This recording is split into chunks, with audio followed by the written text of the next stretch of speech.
Me gusta pensar que los Friedman son una familia libertaria típica. En 3 generaciones, han pasado de minarquistas a anarquistas, a una plataforma en medio del océano.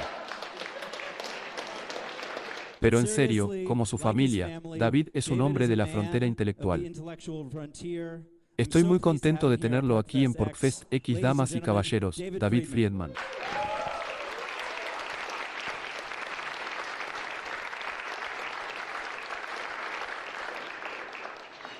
El problema que nos queda es lo que va a hacer mi pobre nieto. Quiero comenzar hablando de un problema que enfrentan los libertarios y los liberales clásicos al que voy a ofrecer una solución que no les sorprenderá.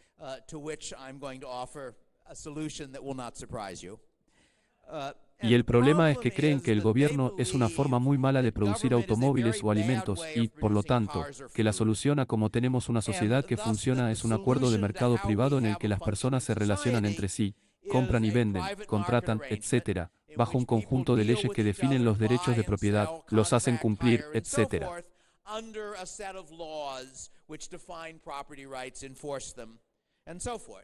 Un conjunto de leyes que están diseñadas para crear un mercado libre. Y hay un problema con esta respuesta. Y el problema es que este conjunto de leyes está siendo creado por el gobierno. Y si el gobierno no es competente para cultivar alimentos o construir automóviles, porque cree que es competente para diseñar y administrar un sistema legal que, como cualquiera de ustedes que haya estudiado derecho se dará cuenta, diseñar un sistema legal no es un problema trivial. Incluso puede ser más difícil que diseñar un automóvil. Los sistemas legales reales tienen que enfrentar muchas complicaciones de las que las personas que estaban haciendo filosofía libertaria no tienen que preocuparse. ¿En qué circunstancias? Cuando es ambiguo, ¿quién tiene la razón o cuáles son las obligaciones? ¿Cómo las resuelves? Entonces, eso plantea la pregunta, ¿tiene el gobierno un incentivo para hacer una buena ley? Y una vez que te das cuenta de eso, probablemente no lo hace, eso te lleva a la pregunta, ¿podrías construir un conjunto de instituciones donde los incentivos para crear buenas leyes fueran similares a los incentivos para crear buenos alimentos y buenos automóviles en un mercado libre? La democracia no parece cumplir muy bien con ese requisito. Hemos hecho ese experimento. Mi ejemplo favorito de la evidencia de que la democracia no hace un buen trabajo al producir leyes es el ejemplo de los aranceles de los impuestos a las importaciones. Era una doctrina bien aceptada del siglo XVIII que la forma en que un país se enriquecía era exportando más de lo que importaba. Este fue un elemento central de lo que se llamó mercantilismo. Esta posición fue atacada persuasivamente por Adam Smith en 1776 y demolida por completo por David Ricardo unos 40 años después, cuando Ricardo elaboró lo que todavía se considera el análisis económico correcto del comercio exterior, algo llamado principio de ventaja comparativa, que no intentaré explicar en este momento. Así que han pasado unos 200 años desde que hubo un argumento económico defendible para mostrar que un país estaba mejor con los aranceles. Y durante ese periodo de tiempo, de improviso, solo puedo pensar en 2 lugares. Uno de ellos no era un país que realmente tuviera libre comercio. Inglaterra en el siglo XIX y Hong Kong en el siglo XX. Ambas fueron economías espectacularmente exitosas. Hong Kong pasó de ser muy pobre y 10 veces más densamente poblado que el país más densamente poblado del mundo a ser más rico que Inglaterra. Y lo hicieron en unos 30 años. Sin embargo, usted observa que Estados Unidos todavía tiene aranceles, que esencialmente todos los países tienen aranceles. Esto sugiere que lo que sea que esté generando las leyes, no es un mecanismo para obtener las leyes correctas, las leyes que hacen que la población sea lo más acomodada posible. Así que mi respuesta a la pregunta es probablemente bastante obvia para ti. Esta noche tengo el problema de que realmente no me gusta predicar a los convertidos y probablemente demasiadas personas en la audiencia ya estén de acuerdo conmigo. Lo que siempre es un problema. No es un problema que tenga muy a menudo, debo decir. Pero la solución obvia es crear un sistema en el que la ley misma se genere en el libre mercado. Y ese es el sistema que voy a describir, junto con lo que me parece un análisis económico de por qué funcionaría y algunas razones por las que podría no funcionar o al menos algunos problemas que planteará. Así que permítanme comenzar con lo que considero el problema fácil. Y el problema fácil es hacer cumplir un contrato entre dos partes que son distribuidores repetidores a largo plazo. Muy bien, así que vamos a participar en alguna actividad conjunta durante muchos años en el futuro. Cada uno de nosotros sabe que está mejor con la cooperación, y luego tienes lo que a veces se conoce como la disciplina de los tratos constantes. El hecho de que si te traiciono hoy, vas a dejar de confiar en mí, nuestra cooperación se romperá y estaré peor. Por lo tanto, en el caso de los jugadores repetidores a largo plazo, parece que no necesita ninguna aplicación externa para que las personas mantengan sus contratos. Y quiero afirmar que puedo aprovechar ese ejemplo muy simple para resolver el problema más general de cómo todos interactúan con todos en un sistema legal sin gobierno.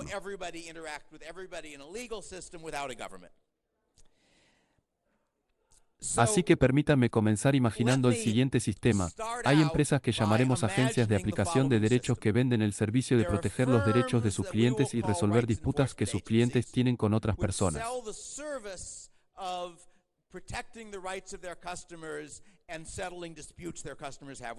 Entonces, usted es cliente de una empresa de este tipo, esencialmente, todos son clientes de una de esas empresas. Ahora las empresas ahora tienen un problema que es obvio para todos a los que describes esto desde Ayn Rand hacia abajo, por lo que todos te dicen que no puede funcionar. Y el problema es, ¿qué pasa cuando llego a casa? Mi televisor no está en mi sala de estar y la cámara que mi empresa instaló en mi sala de estar para tratar tales asuntos muestra una foto de mi amigo Mickey Humor saliendo por la puerta con mi televisor. Y entonces mi agencia de derechos llama a Mickey y le dice, por favor devuelva el televisor de Friedman. Y por cierto, nos debes $15 por nuestro tiempo en problemas para recuperarlo. Y Mickey dice, ¿de qué estás hablando? Es verdad. Tengo un buen televisor. Un amigo mío me lo dio, pero no se lo robé a nadie. Vete. Y mi firma dice, lamentamos que lo estés tomando de esta manera. Pero a menos que pueda convencernos de que no es el televisor lo que el profesor Friedman ha perdido, 3 tipos duros y grandes se presentarán en la puerta de su casa mañana por la mañana para recuperar el televisor. Y Mickey dice, eso es muy bonito. Pero ya sabes, también tengo una agencia de derechos humanos, y los llamaré y les diré que espero que 3 matones vengan a la puerta de mi casa mañana por la mañana. Y con suerte, enviarán a 4 tipos duros para defenderme. ¿Y qué pasará? Y entonces todo el mundo dice que este sistema se rompe. Todo se convierte en violencia y guerra. Y esa no es la respuesta correcta. Y la razón por la que no es la respuesta correcta es que se trata de empresas con fines de lucro y la violencia es muy costosa. Si la forma en que resuelven sus disputas es peleándose entre sí. En primer lugar, van a tener que pagar un pago por riesgo a su gente. En segundo lugar, no van a poder prestar el servicio que están vendiendo, que es hacer cumplir de manera confiable los derechos de las personas. Porque si ganan o pierden dependerá de quién gane la pelea. Obviamente, hay una mejor solución. Así que mi firma llama a su firma y dice, mira, tenemos este problema. ¿Qué vamos a hacer? Y lo que hacen es aceptar ir a un tribunal privado, a un árbitro y aceptar la decisión que ese árbitro tome sobre quién es el propietario del televisor. Y después de un tiempo se les ocurre que este problema va a suceder una y otra vez. Entonces, lo que hacen es acordar de antemano que cualquier disputa entre los clientes de estas dos empresas será resuelta por ese tribunal privado. Lo digo, pero en este mundo no hay gobierno que haga cumplir ese acuerdo. Está bien, porque estos dos organismos encargados de hacer cumplir los derechos son jugadores habituales que van a tratar entre sí durante mucho tiempo. Así que la disciplina de los tratos constantes hace cumplir su contrato entre ellos. Cada uno de ellos sabe que si la primera vez que su lado pierde un caso, se niegan a aceptar. La próxima vez, el otro lado no estará de acuerdo y volverán a pelear entre sí. Y si lo hacen, sus costos serán altos. La calidad del servicio que brindan será baja y perderán a todos sus clientes en manos de otras empresas que son más razonables que sus relaciones entre sí. Así que esas son las entrañas del sistema que estoy describiendo, y quiero hablar primero sobre cómo funciona, qué tipo de ley va a producir, y luego segundo sobre qué problemas podría tener, de qué manera podría ser menos perfecto de lo que uno quisiera. Observe que en este sistema, tanto la ley como la aplicación de la ley ahora son bienes privados producidos en el mercado privado. La aplicación de la ley es producida por las agencias de aplicación de derechos y la ley es producida por el tribunal privado, por la agencia de arbitraje. Y la pregunta es, ¿cómo decide el tribunal privado cuál va a ser la ley? Y la respuesta es que están vendiendo un servicio que quieren la ley que las agencias de aplicación de derechos querrán proporcionar a sus clientes. Imagínese, tome el caso fácil. Supongamos que hay algún cambio en las reglas legales que, en general, a los clientes de ambas agencias les gustaría. Claramente, a las agencias les interesa ir a la corte si no lo han pensando y decir, mira, ¿por qué no cambias tus reglas? De esta manera, los dos estaremos de acuerdo. Un caso más interesante y difícil es, supongamos que hay un cambio en las reglas legales que les gusta a los clientes de una agencia y que no les gusta al cliente de la otra agencia. Tal vez las agencias tienen clientes con diferentes creencias políticas o que participan en diferentes actividades que difieren de alguna manera importante. Por lo tanto, a un grupo de clientes le gustaría un fuerte requisito de prueba para ciertos delitos y un requisito de una semana o uno de ellos lo desea. Puedes imaginar todo tipo de desacuerdos en mi libro donde originalmente presenté esto. El ejemplo que di fue la pena de muerte. Dije, imagina que los clientes de una agencia en general están a favor de un sistema legal con pena de muerte. Están seguros de que nunca cometerán un asesinato. Están bastante seguros de que nunca serán condenados por un asesinato que no han cometido.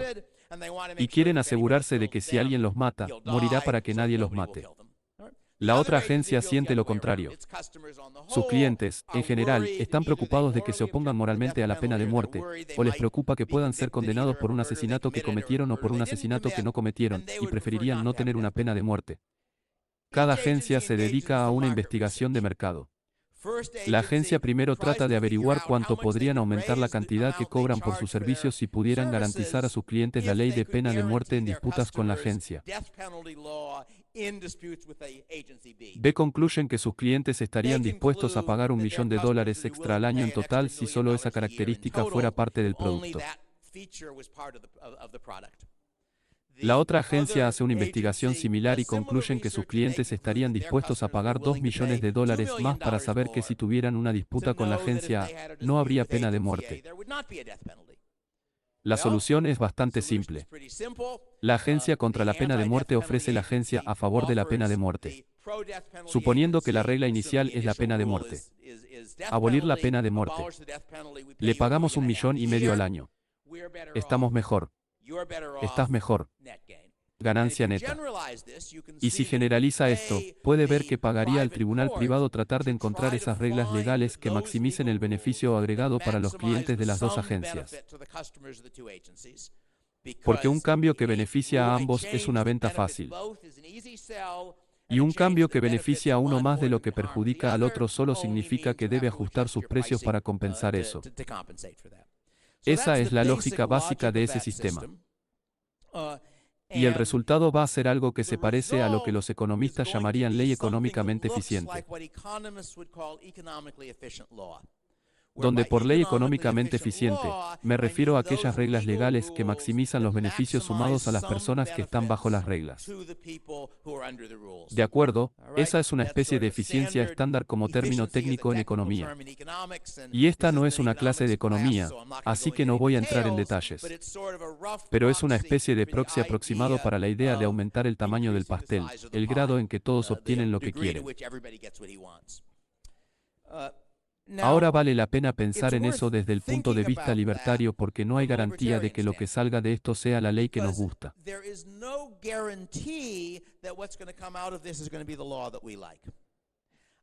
Mi argumento es que tenderá a ser una ley libertaria porque la libertad en general es económicamente eficiente. Una de las varias razones por las que la mayoría de nosotros somos libertarios es que creemos que, en general, las personas son más felices, más saludables y están mejor en una sociedad libre que en una sociedad menos libre. Y, por lo tanto, esperaríamos que hubiera una tendencia a que un conjunto de reglas legales generadas por el mercado para maximizar los beneficios individuales tendieran a ser las reglas. Nos gusta decirlo de otra manera. Es poco probable que yo esté dispuesto a pagar más por la capacidad de violar sus derechos de lo que usted estaría dispuesto a pagar para protegerse de esa capacidad. No es imposible, pero es una situación poco probable. Pero puedes imaginar contraejemplos. El ejemplo que ofrecí en el libro es: supongamos que estamos en una sociedad en la que casi todo el mundo considera la adicción a la heroína como algo realmente horrible y, por lo tanto, preferiría patrocinar a una agencia que acude a un tribunal que sostiene que puede ser encerrado por usar heroína que uno que no lo hace. En esas circunstancias, obtendrías una ley no liberal que saliera de mi mercado de leyes, obtendrías una ley contra el uso de heroína. Por otro lado, en esas circunstancias, obtendrá esa ley que sale de un sistema legal producido por el gobierno, así como podemos observar que, de hecho, lo obtenemos. La afirmación que haría es que es al menos poco probable que no obtenga un resultado sustancialmente más libertario de lo que acabo de describir que el que obtendría de la alternativa política, que es con lo que termina la posición minarquista, es decir, algún mecanismo político que genere reglas legales.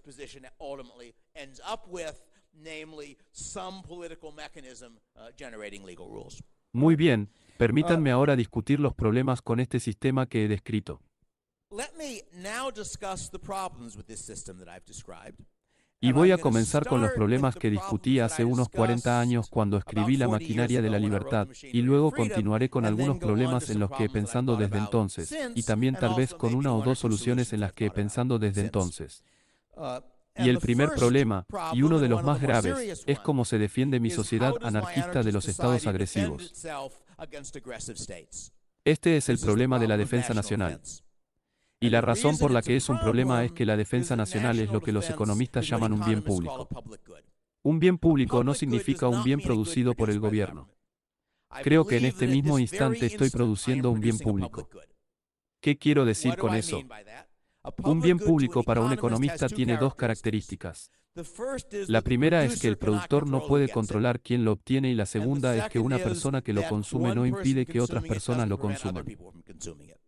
Por lo tanto, un ejemplo estándar de un bien público sería una transmisión de radio por aire antes del desarrollo del cifrado y tecnologías similares.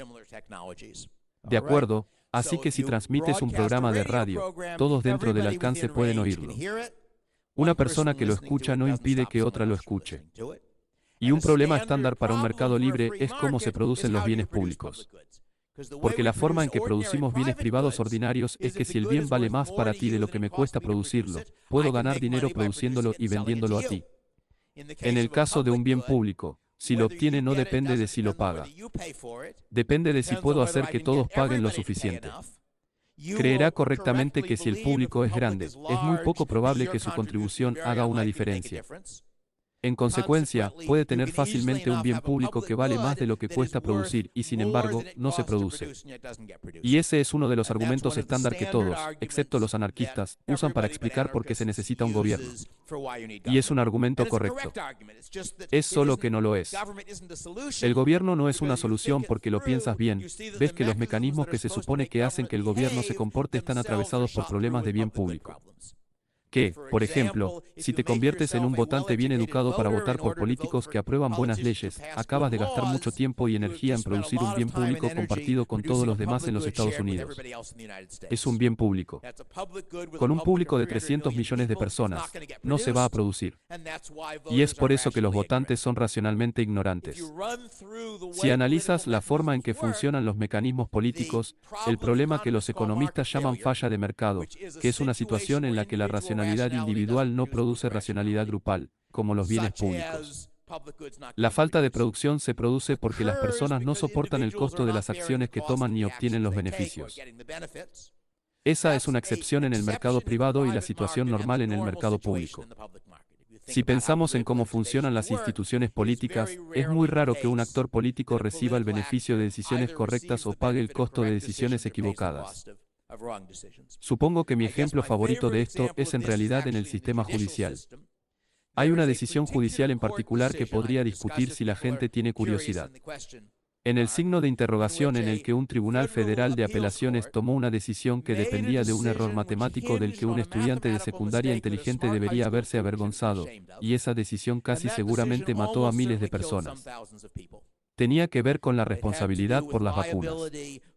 Para la vacuna viva contra la poliomielitis, sostuvo un libelo de la compañía en circunstancias en las que, según el propio argumento del tribunal, no debería haber sido responsable. Fue un error de aproximadamente un factor de 40 al comparar costos y beneficios.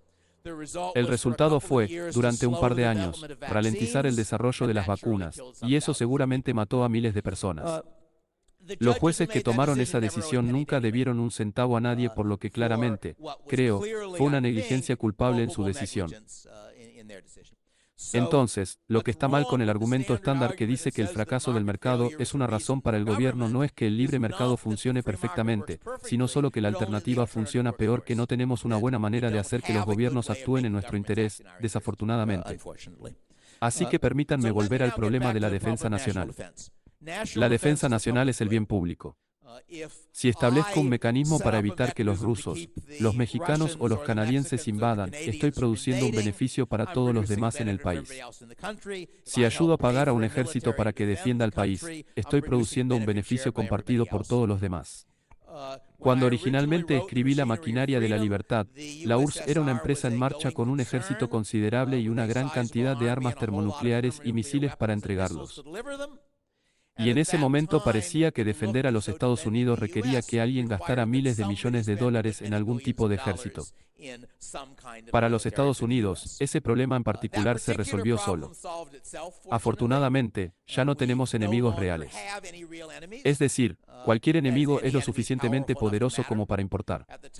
En el momento de la Primera Guerra de Irak, hice un cálculo del PNB sumado sobre el PNB en los dos lados de esa guerra, y las probabilidades en esa guerra eran casi exactamente 100 a 1. Eso no es una guerra. Entonces, en ese sentido, en este momento no es un gran problema. Pero si me preocupa el tema general de la anarquía, es un problema. La pregunta es, ¿cómo se defiende una sociedad sin gobierno, sin impuestos? Tengo algunas ideas sobre ese tema. Si la gente está interesada, puedo hablar más sobre ellos al final. En este punto, solo quiero señalar que ese es un problema real para lo que estoy proponiendo, por lo que el capítulo de maquinaria llamó a esa defensa nacional el problema difícil. Hay un segundo problema del que creo que tienes que preocuparte. Y ese problema es, ¿qué pasa si las agencias de aplicación de los derechos dejan de competir? Supongamos que el equilibrio en el sistema que estoy describiendo es que hay 3 agencias de aplicación de derechos y un día se reúnen y dicen, este negocio de venta de servicios a clientes voluntarios es muy agradable.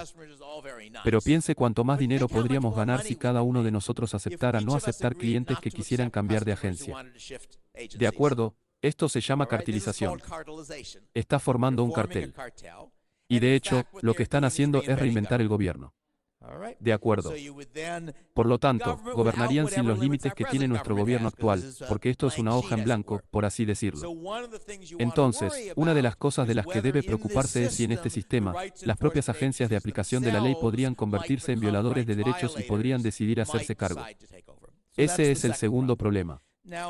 Ahora, cuando originalmente escribí La maquinaria de la libertad, llegué a la conclusión de que esto probablemente no era un gran problema. Y mi argumento fue que si nos fijamos en los arreglos actuales para producir el equivalente de lo que producen las agencias, es decir, las fuerzas policiales que básicamente hacen cumplir la ley, no parece haber grandes economías de escala. De acuerdo. Para los no economistas en la sala, las economías de escala son el grado en que una gran empresa puede producir más barato que una pequeña empresa. Y en los mercados reales, hay algunas áreas donde hay economías de escala y algunas áreas donde hay deseconomías de escala. Es por eso que es raro tener una empresa que domine todo el mercado. Y me pareció que el tipo de cosas que están haciendo las agencias de derechos humanos no tiene economías de escala muy grandes. No observamos que los departamentos de policía de las grandes ciudades puedan hacer un trabajo mucho mejor, más barato que los departamentos de policía de las ciudades pequeñas, y que, por lo tanto, probablemente tendrías un mundo con 50, 100 o 200 agencias de aplicación de la ley. En cuyo caso, si 2 o 3 de ellos se juntan, todos sus clientes renuncian y acuden a los demás para defenderlos de su antigua agencia. Ahora, permítanme pasar a un problema en el que he pensado desde que escribí ese libro. Porque solo obtuve una reseña de libro realmente buena donde lo que defino como una reseña de libro realmente buena es una reseña que hace pensar al autor. Y esa fue una reseña de Jim Buchanan, un economista bastante prominente y colega mío en un momento dado. Y Buchanan dijo muchas cosas bonitas sobre el libro. Pero él dijo, hay un problema. Y el problema es que cuando tenemos el conflicto, esta es mi manera de poner su argumento. Cuando tenemos el conflicto entre la agencia pro pena de muerte y la agencia anti pena de muerte, que determina qué lado tiene que pagar para salirse con la suya. En otras palabras, es que el defecto es la pena de muerte sin muerte y la pena de muerte a favor hace una oferta que la otra agencia puede o no aceptar. ¿O es que el incumplimiento es una pena de muerte y el ANTI tiene que hacer que la agencia lo ponga en términos que cualquier economista de la audiencia reconocerá? Yo había analizado las implicaciones de asignación de mi mercado, pero no las implicaciones de distribución. La pregunta de quién paga a quién por lo que vale. Si piensas en una sociedad ordinaria de libre mercado, una pregunta es cómo se utilizan los insumos para producir productos para las personas. Una pregunta diferente es, ¿cuánto recibe cada persona? Y en una sociedad ordinaria de libre mercado, esa segunda pregunta depende en parte de cómo se definan los derechos de propiedad. ¿Me pertenezco a mí mismo o empiezo a ser esclavo de otra persona? Puedes imaginar una sociedad de mercado con esclavitud. No sería libertario, pero económicamente sería un mercado. ¿A quién pertenece la propiedad? Toda la tierra vuelve a los indios. Eso le dará una asignación de recursos diferente a la que obtendría si los propietarios de la cotización actual la poseyeran, y así sucesivamente. Y el punto de Jim era que no había pensado en esa pregunta con respecto al mercado de la ley. Y tenía razón. No lo había pensado. Así que empecé a pensar en ello y llegué a la conclusión de que, en última instancia, lo que subyace a ese mercado es un juego de amenazas subyacente. Que lo que realmente está sucediendo es que cada compañía, al negociar con la otra y decidir quién tiene que pagarle a quién para salirse con la suya, está diciendo que si las cosas se rompen y comenzamos a dispararnos entre nosotros, ¿qué va a pasar? Y de hecho, al pensarlo, se me ocurrió que hay un cierto sentido en el que todas las sociedades se basan en juegos de amenazas subyacentes. Que hay un sentido en el que esta sociedad, si suficientes personas son lo suficientemente infelices, comienzan a dispararse entre sí, o comienzan a tener manifestaciones masivas, o empiezan. Hay muchas maneras diferentes en que esto puede suceder. Pero hay un sentido en el que cualquier sociedad en funcionamiento. La mayoría de las personas creen que están recibiendo menos de lo que merecen, pero de alguna manera se han asentado tanto como creen que pueden salirse con la suya. Y de manera similar, si se imagina el periodo en que se está estableciendo mi sociedad, de alguna manera las agencias tendrán que negociar una división de quién tiene que pagar a quién, y luego, a partir de eso, pueden negociar el conjunto eficiente de reglas legales. Y la razón por la que esto es un problema para mí es que incluso si no hay economías de escala en la aplicación de los derechos, puede haber economías de escala en la amenaza a otras agencias. De acuerdo, si te imaginas un periodo de formación en el que la pregunta es, ¿dónde tenemos que pagarte para obtener las reglas que queremos? O empezamos con las reglas que queremos. Y si quieres cambiar, entonces tienes que pagarnos. Es posible que las agencias más grandes estén en una mejor posición para impulsar a las agencias más pequeñas, en cuyo caso puede comenzar con un número relativamente pequeño de agencias. Y eso plantea el peligro de la polarización y de reinventar el gobierno. De modo que se me ocurrió que Jim no solo había planteado un punto legítimo en el que no había pensado, sino que hasta cierto punto amenazaba mi posición. Ahora debo continuar diciendo que si nos fijamos en estos juegos de amenazas mutuas equivalentes en el mundo tal como existe ahora, donde muchos de ellos se juegan entre gobiernos, la conclusión es que hay una gran estabilidad en el status quo. Que, en principio, la frontera entre Estados Unidos y México depende de qué tan fuerte sea cada uno de ellos. Pero en realidad no se observa que cada vez que aumenta el presupuesto militar de un país, la frontera se mueve media milla en sentido contrario. Lo que pasa es que todo el mundo sabe que la violencia es muy cara. Esa violencia es, en cierto sentido, típicamente una pérdida para ambos. Por lo tanto, una vez que tienes algún punto de acuerdo, tiendes a pegarte a él. Por lo tanto, si tengo razón, una vez que mi sistema está configurado, la amenaza mutua pasa a un segundo plano.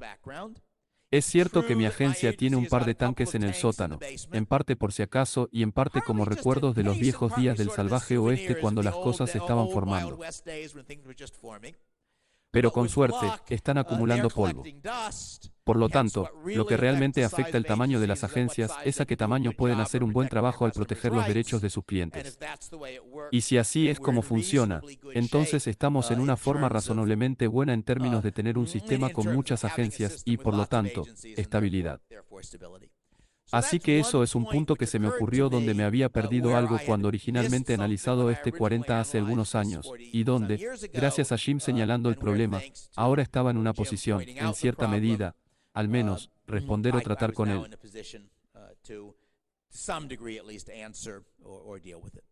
Ahora hay un problema diferente que se me ocurrió por mi cuenta, que socava mi argumento a favor de una ley eficiente. Que se me ocurrió que, al igual que en los mercados privados son imperfectamente eficientes debido a fallas del mercado. Porque el hecho de que situaciones como los bienes públicos signifiquen que el actor en realidad no está recibiendo todo el beneficio o emparejando todo el costo de su acción.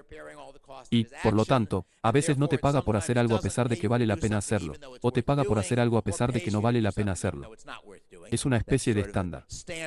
Una vez más, aquellos de ustedes que están familiarizados con los argumentos sobre los bienes públicos y las externalidades y todo lo demás, de eso se trata. Y se me ocurre que hay ciertas formas de fallas de mercado predecibles en el mercado de la ley. Y el caso claro es cuando la regla legal entre tú y yo lo afecta. Muy bien, permítanme darles un ejemplo que no molestará a algunos de ustedes, porque es para una ley que de todos modos no está a favor. Pero que es un ejemplo en el que podría tener una ley que era económicamente eficiente y que no obtuvo, y eso es propiedad intelectual. Supongamos que mi agencia está negociando con su agencia sobre si debe respetar mis derechos de autor. De acuerdo, estás de acuerdo en respetar mis derechos de autor, lo que me da algo de dinero pagado por ti. Es un lavado. Eso es una ganancia para mí igual a un costo para ti. Resulta en una pérdida neta debido al hecho de que puede optar por no leer un libro a pesar de que no me costó nada hacerlo porque no está dispuesto a pagar el precio. El peso muerto del derecho de P.I. Y se traduce en un costo adicional porque vamos a tener que hacer cumplir la regla. Así que alguien va a tener que dedicar tiempo y esfuerzo a averiguar si estás pirateando mis libros o no. De acuerdo, hasta ahora parece una pérdida neta. Hay una transferencia de dinero más dos costos. Pero la razón por la que los derechos de autor podrían ser una buena idea es que si nadie me paga para escribir libros, es posible que no escriba libros y que no pueda leerlos si no los escribo. Por lo tanto, el factor del otro lado es que los derechos de propiedad intelectual dan a las personas un incentivo para producir propiedad intelectual, y eso es una ganancia neta. Pero cuando tú y yo acordamos que respetaremos mis derechos de autor, la mayor parte de esa ganancia va para ellos. ¿De acuerdo? Es decir, la mayor parte de la ganancia de mi escritura, la escritura de libros adicionales, va a los clientes de otras agencias. Pueden viajar gratis en él. De hecho, obtienen más beneficios porque, dado que sus agencias no han aceptado los derechos de autor, no solo pueden copiar mis libros, sino que pueden hacerlo de forma gratuita. Eso significa que el incentivo del mercado para obtener la ley de propiedad intelectual está por debajo del incentivo económicamente eficiente. Porque el incentivo de las agencias que están negociando la ley incluye el lavado. Incluye los costos, pero no incluye el beneficio principal. De acuerdo. Y por lo tanto, incluso si la ley de propiedad intelectual es algo bueno, debo decir que soy neutral en esta guerra en particular. Creo que hay argumentos a favor y en contra de la propiedad intelectual. Pero incluso si la ley de propiedad intelectual es algo bueno, probablemente no la obtendrá. Y con un poco de ingenio, puedes pensar en otros casos del mismo tipo. Entonces, si piensa en la contaminación del aire, su capacidad de demandarme por contaminar su aire proporciona un beneficio externo a otras personas a las que también sopla el aire, por lo tanto, su agencia tiene un incentivo inadecuado para negociar reglas en las que soy responsable de contaminar su aire. Por lo tanto, en general, al igual que en otros mercados, habrá áreas en las que no cumpliremos con la regla eficiente debido al hecho de que las personas que toman la decisión, que en última instancia son los clientes de las agencias que deciden qué reglas legales quieren, no están asumiendo todos los costos y beneficios de sus acciones. Porque a veces la regla legal entre tú y yo lo afecta a él. De acuerdo, entonces podría seguir y decir más sobre el tipo de detalles de la economía, pero como no son economistas, probablemente no valga la pena hacerlo. Lo que estoy haciendo ahora es comprobar la hora. Tengo mucho tiempo. Eso es lo que quería saber. Así que permítanme hablar de un tema diferente. Y este es uno que creo que entendí bien en el libro, pero con una profundidad insuficiente, por así decirlo. Y tiene que ver con una pregunta que surge cuando le dices a la gente que eres anarquista y te dicen, oh, ¿crees que la gente es amable y nunca violará los derechos de nadie más? Tú dices, no, no. No creo en ninguna de esas tonterías en mi sistema anarquista. Si me robas, irás a la cárcel o pagarás una multa o algo así. Y no quieres pagar la multa. Tipos grandes y fuertes te harán pagar la multa. Eso es. Mi sistema no es un sistema pacifista. No es un sistema sin aplicación de derechos. Es solo un sistema en el que la aplicación de los derechos no es por parte del gobierno. De acuerdo. Y luego describes tu sistema con cierto detalle y te dicen, ¿a qué te refieres? No eres anarquista. Solo quieres una forma de gobierno diferente. Sus agencias de aplicación de derechos son un grupo de docenas de pequeños gobiernos competidores. Entonces, ¿cómo puedes decir que eres anarquista? Y eso me hizo pensar en lo que resulta ser una pregunta no trivial. Es por eso que llamamos a algunas cosas gobiernos y no a otras cosas gobiernos. De acuerdo, porque si piensas en cosas que hacen los gobiernos, es muy difícil pensar en algo que haga un gobierno que no sea hecho por algunos actores no gubernamentales. Por ejemplo, como algunos de ustedes que estudian historia pueden saber el inglés. En la época del rey Alfredo, los anglosajones tuvieron problemas para ser invadidos por un grupo de nórdicos.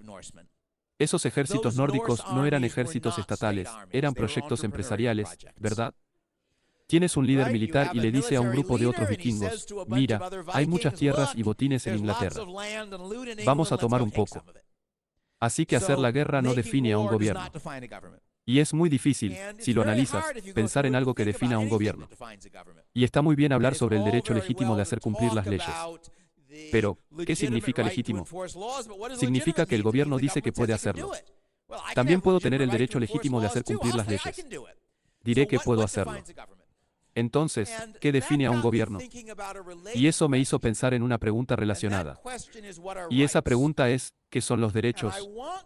Y quiero reclamar que debo decir que he tenido una respuesta en maquinaria y lo que quiero hacer es solo el trabajado versión de la respuesta. La respuesta en la maquinaria fue que el gobierno es una agencia de coerción legitimada. Y continué explicando que estaba usando ambas palabras en sentidos especiales. Que lo que quería decir con coerción no era una categoría moral. La gente puede estar en desacuerdo en lo que es la coerción. Lo que quería decir con coerción eran simplemente aquellas cosas que en esa sociedad en particular se consideraban violaciones de derechos. Para que en nuestra sociedad, si quiero contratarte y digo que trabajas para mí ahora y si no te gusta, te encierro. Consideramos eso como algo así como un secuestro, y es claramente una violación de derechos. Del mismo modo, si digo que quiero venderte algo, por cierto, no tienes la opción de no comprarlo, eso también lo consideramos una violación de derechos. Puede haber otras sociedades que hayan tenido categorías diferentes. Así que no soy un filósofo moral. No estoy hablando de lo que es realmente correcto. Solo estoy diciendo el tipo de actividades que, al tratar con gente común, consideramos una violación de derechos. Eso es coerción. ¿Qué quiero decir con legitimado? No me refiero a moralmente legítimo. Me refiero a que no respondes de la forma en que normalmente respondes a las violaciones de derechos. Que cuando un tipo te agarra el celular, gritas, corres tras él, aunque no valga la pena. Puede ser que pienses que pelear con él cuesta más que el valor del teléfono celular. Lo haces de todos modos. Usted no reacciona de esa manera cuando el IRS embarga su propiedad. Entonces, lo que quiero decir con legitimado es solo que estos actos de coerción no provocan la respuesta que normalmente viene por la coerción. Y pensé en eso un poco más y se me ocurrió que los derechos de propiedad son anteriores a nuestra especie. Esta es una respuesta útil para las personas que le dicen que no debe quejarse de que el gobierno se lleve su propiedad. La única razón por la que tiene propiedad es porque el gobierno le otorga derechos de propiedad. Porque hay un patrón de comportamiento en algunas especies de animales que se llama comportamiento territorial, común entre las aves y los peces en particular. Y el patrón básico es que un miembro de la especie de alguna manera marca el territorio como el territorio que reclama. Algunas especies orinan alrededor de la frontera, algunas de ellas es por cantos de pájaros. Hay varias maneras diferentes. De alguna manera, ese animal activa un interruptor en su cerebro de tal manera que si otro miembro de la misma especie engendra transgresiones, luchará hasta la muerte para detenerlo. Una lucha a muerte es casi siempre una pérdida para ambas partes.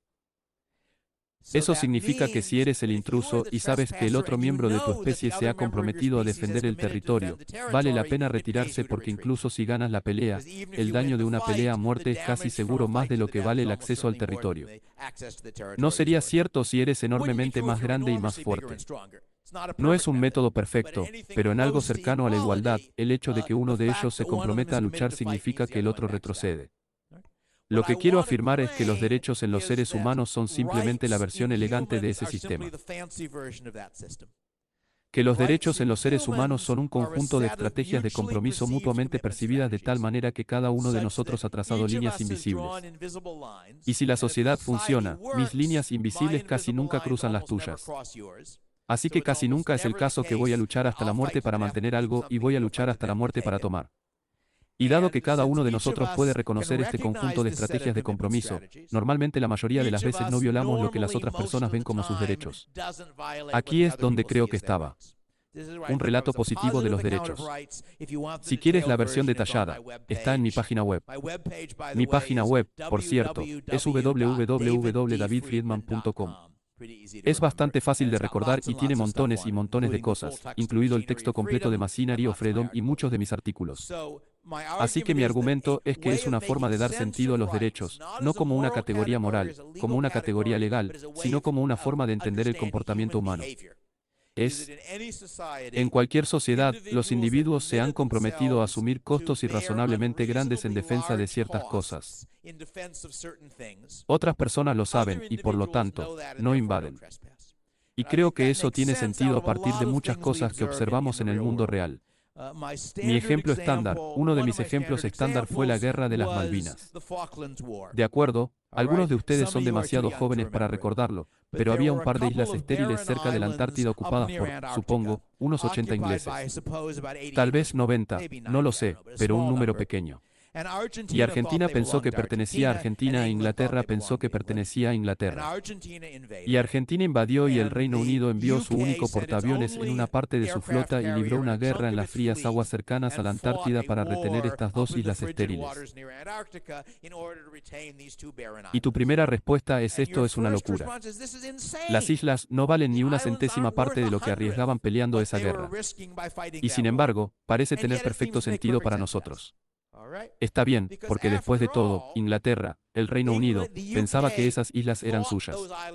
Todos sabían que pensaban que esas islas eran suyas. Y si su respuesta a que Argentina se apodere de ella, no vale la pena defenderla. A España le puede gustar Gibraltar. A China le gustaría recuperar Hong Kong, que en ese entonces creo que el Reino Unido todavía tenía sin permiso. A otras personas les gusta, como trozos de pizza y cosas así. Por lo tanto, tenía sentido tener la estrategia de compromiso y llevarla a cabo, aunque a primera vista parece que no tiene sentido. Así que creo que otro ejemplo que me gusta cuando estoy explicando esta parte de las ideas es imaginar que vivimos en un vecindario suburbano que tiene un gobierno bastante ineficiente y un día mi vecino de al lado me llama a la cerca y me dice: me gustaría hablar contigo. Me parece una verdadera molestia llevar mis cosas al basurero todas las semanas. Así que lo he decidido y he dicho: voy a tirarlo sobre la valla en tu propiedad. Y sabes, y lo sé, que tratar de que las autoridades locales hagan algo al respecto te va a costar muchos más problemas que simplemente llevar mi basura en camiones cada vez que vayas al vertedero. Pero tengo un trato para ti. Págame $15 al mes y no lo haré. ¿Por qué nunca considero aceptar ese trato? Y la respuesta es porque he trazado una línea en mi cabeza que él conoce. Lo que significa que no pago la extorsión. Y después de todo, si pago, podría ser de $25 el mes que viene, $30 el mes siguiente. Así que creo que gran parte de la forma en que funcionan las sociedades humanas puede tener sentido si piensas en las sociedades humanas como esta red de estrategias de compromiso que interactúan. Una vez más, esto es realmente parte de una charla diferente, pero pensé que se suponía que debía hablar por un tiempo justo. Y esto es algo interesante, así que hablo de ello. Si quieres la versión larga de la misma. También tengo muchas de mis charlas en mi página web. Así que ahora tengo una hormiga. Ahora puedo completar lo que dije originalmente hace 40 años sobre una agencia de coerción legitimada. Porque lo que es el gobierno es la organización contra la que dejamos caer la estrategia de compromiso de que la característica definitoria del gobierno es que el gobierno hace esas cosas que los individuos comunes se tomarían muchos problemas para tomar represalias por su hacer y no obtener esa represalia. Y creo que eso tiene sentido y explica lo que es el gobierno. Y explica por qué mis agencias no son gobiernos. Porque mis agencias no reclaman ningún derecho que no sea visto como derechos ordinarios de la gente común. Cometerán errores. Por supuesto, a veces el tribunal obtendrá un veredicto equivocado, por lo que a veces violarán los derechos, al igual que las personas a veces violarán los derechos sin querer. Pero la respuesta no sería diferente a si un individuo cometió un error y tomó algo que pensó que era suyo y que realmente era suyo. Dígalo. Creo que eso da una respuesta a lo que es la anarquía. Da una respuesta a lo que es el gobierno, y creo que es una respuesta útil. Así que creo que en este punto probablemente he hablado todo el tiempo que debería estar hablando antes de que tengas la oportunidad de hablar. Me dijeron hace mucho tiempo que la ventaja de responder a las preguntas de una audiencia es que cuando lo haces, puedes estar razonablemente seguro de que al menos una persona de la audiencia está interesada en lo que estás hablando. Así que ahora me detendré y responderé a las preguntas.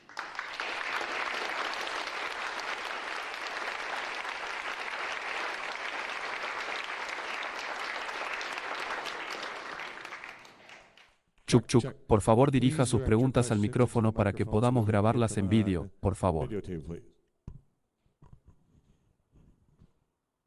Entonces, ¿qué pasa con la situación en la que tiene diferentes agencias de protección para diferentes cosas? Supongamos que eres heroína. Ejemplo, ahora tengo una agencia de protección normal que me protege contra el 99% de las cosas. Pero sabes, me gusta traficar un poco de heroína de vez en cuando con mis amigos. Alguien se entera de esto. Mi agencia de protección habitual es vete a la mierda, Joe. No vamos a protegerte de eso. Lo cual en nuestra cláusula de que no te protegemos de eso. Pero tengo una segunda agencia que dice que si no lo hace, si alguien intenta hacer cumplir las leyes de heroína en su contra, vamos a establecer un asesino a sueldo para eliminar a algunos de los líderes. Esa agencia de protección. Así que tengo como un segundo respaldo para esto. ¿Ha considerado que la agencia no está haciendo las reglas? Las reglas son reglas de una agencia de arbitraje y lo que la agencia tiene que hacer para estar en el negocio es obtener acuerdos con otras agencias que puedan chocar con agencias de arbitraje específicas. Por lo tanto, su agencia Pro Heroína ha obtenido acuerdos de todas las demás agencias que dicen que sí, sus clientes pueden usar heroína, o no, en cuyo caso todos los casos terminan en una pelea.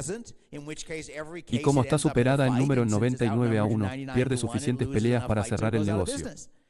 Entonces, uno de los errores que la gente sigue cometiendo cuando describo esto es asumir que es la agencia la que está haciendo la ley.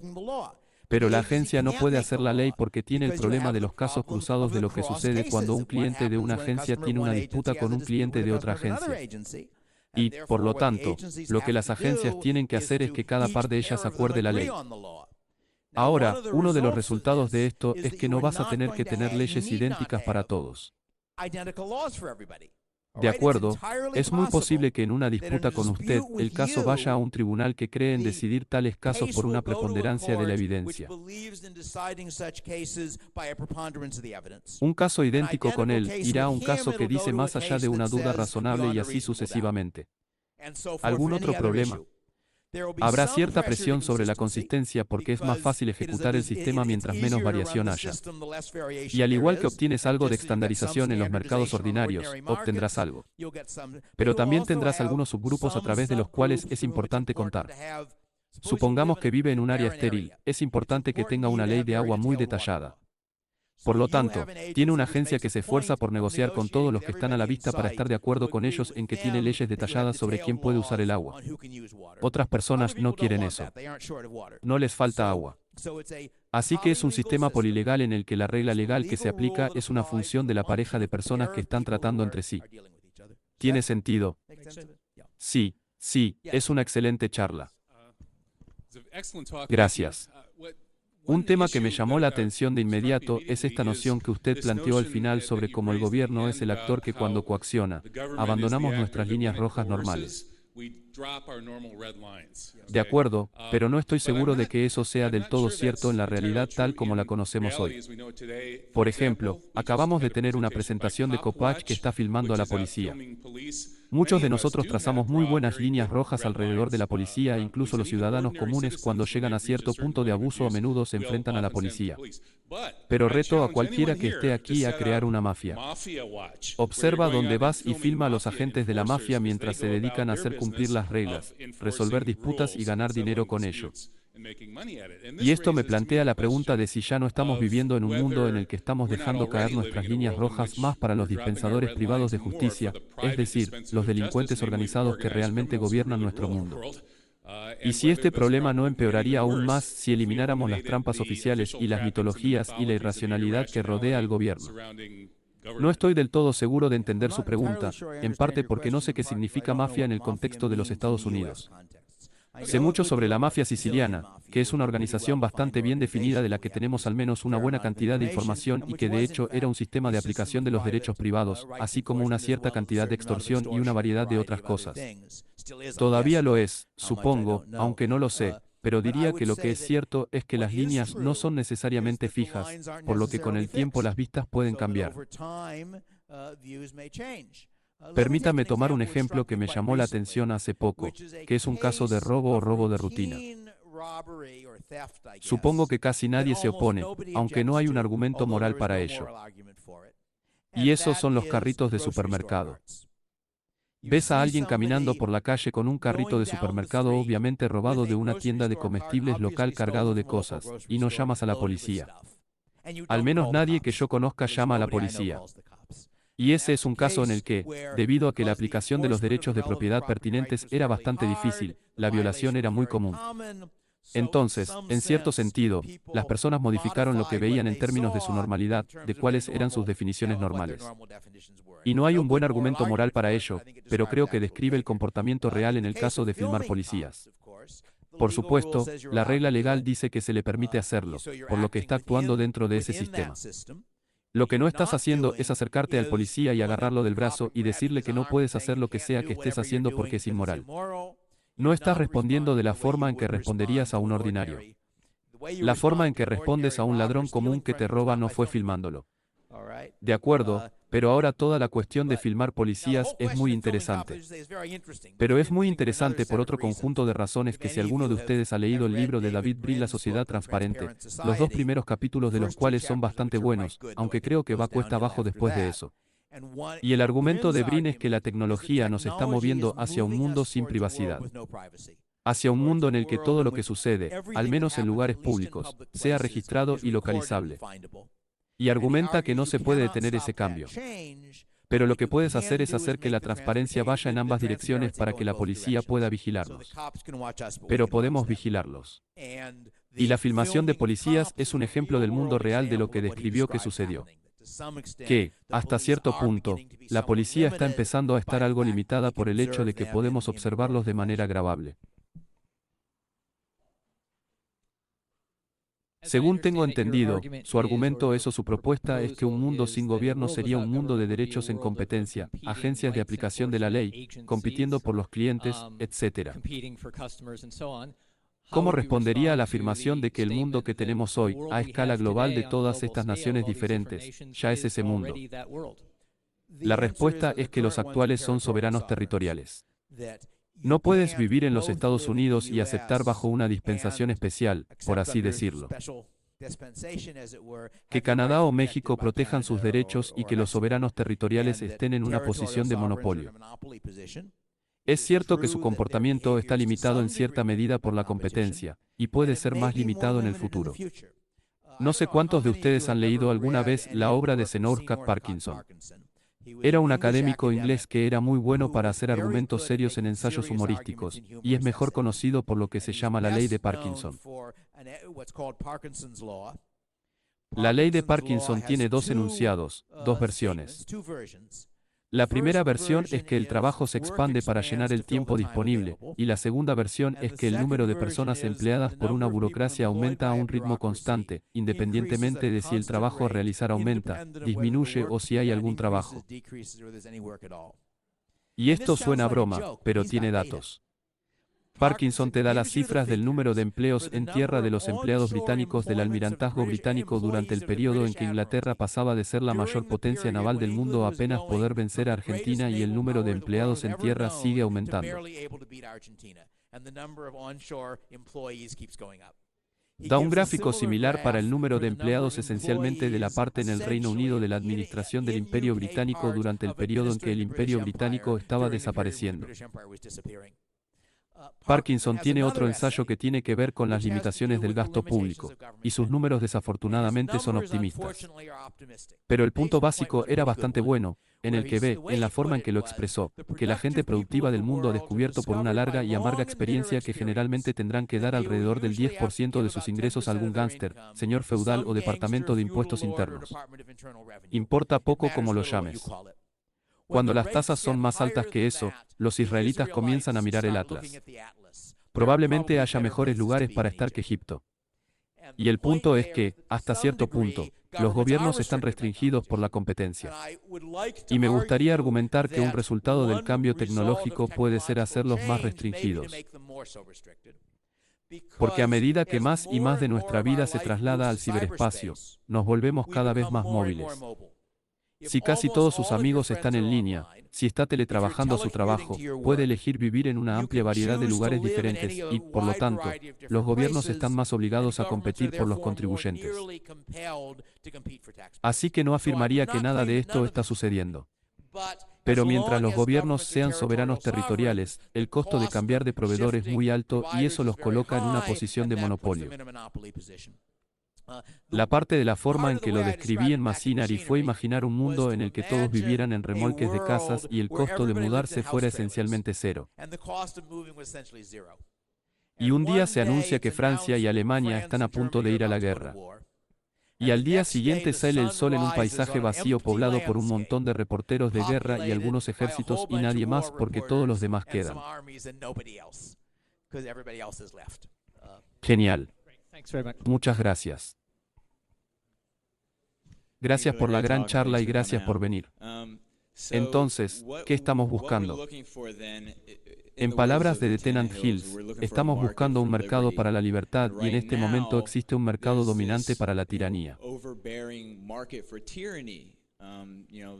Sus organizaciones se beneficiarían en gran medida del Estado, y es por eso que el Estado se perpetúa. Pensando en cómo pasamos del mercado de la tiranía a un mercado de la libertad cuando hay tantas instituciones poderosas que están bien arraigadas y bien invertidas en el paradigma del estatus. Sí, hay una serie de posibles. Debo decir que no estoy ofreciendo ninguna promesa de que sucederá, absolutamente. Pero hay varias formas posibles en que las cosas pueden cambiar. Una de ellas se remonta a mi punto sobre la ignorancia racional de que los votantes no tienen incentivos para estar bien informados. Todavía votan. Y creo que es útil pensar que el mecanismo que controla un gobierno democrático tiene una perilla de control de curso y una perilla de control fina, como solían tener los viejos microscopios. Y la perilla de control del curso es información gratuita. La perilla de control del curso es lo que todos saben, verdadero o falso. De modo que las cosas que los políticos pueden hacer y obtener votos dependen en parte de las cosas que la gente piensa que son buenas. De modo que, por ejemplo, la perilla de control del curso, desafortunadamente, está dificultando mucho la inmigración libre. Porque cualquier político que dijera, mira, deberíamos dejar entrar a todas estas personas que quieren ser estadounidenses sería expulsado. Y eso es porque la mayoría de la gente en Estados Unidos cree que sabe que dejar entrar a muchos extranjeros sería algo terrible. La perilla de control del curso, sin embargo, también significa que cuando queda claro que la NSA está espiando a las personas a una escala enorme, se vuelve políticamente muy costoso seguir haciéndolo. ¿Y qué pasará finalmente en esa controversia? No lo sé. La perilla de control fina es la política de cabildeo de interés especial, y eso hace todo el trabajo detallado. No podemos hacer mucho con la perilla de control fino. Podemos hacer algo con la perilla de control del curso. Porque, ¿de dónde viene la información libre? Proviene de libros de texto, novelas, programas de televisión, películas y cursos. Dije hace aproximadamente media hora que en este mismo instante estaba produciendo un bien público. A eso me refería. Esa parte del objetivo de esta charla es difundir un conjunto de ideas que, con suerte, aumentarán las posibilidades de que dentro de 50 años este sea un país libre. Hacer eso es un bien público.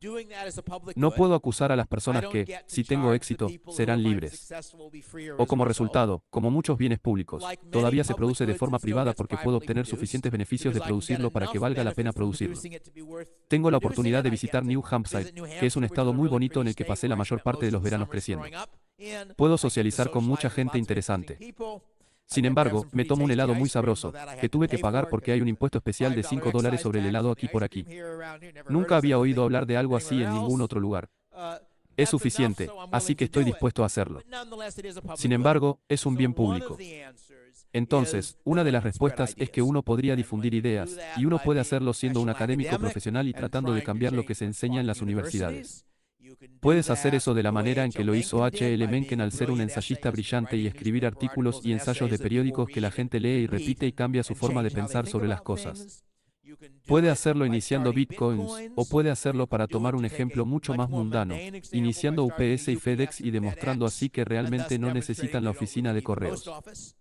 Entonces, formas en que lo haces. Una forma es cambiando la mezcla de información libre, haciendo argumentos, dando demostraciones, etc.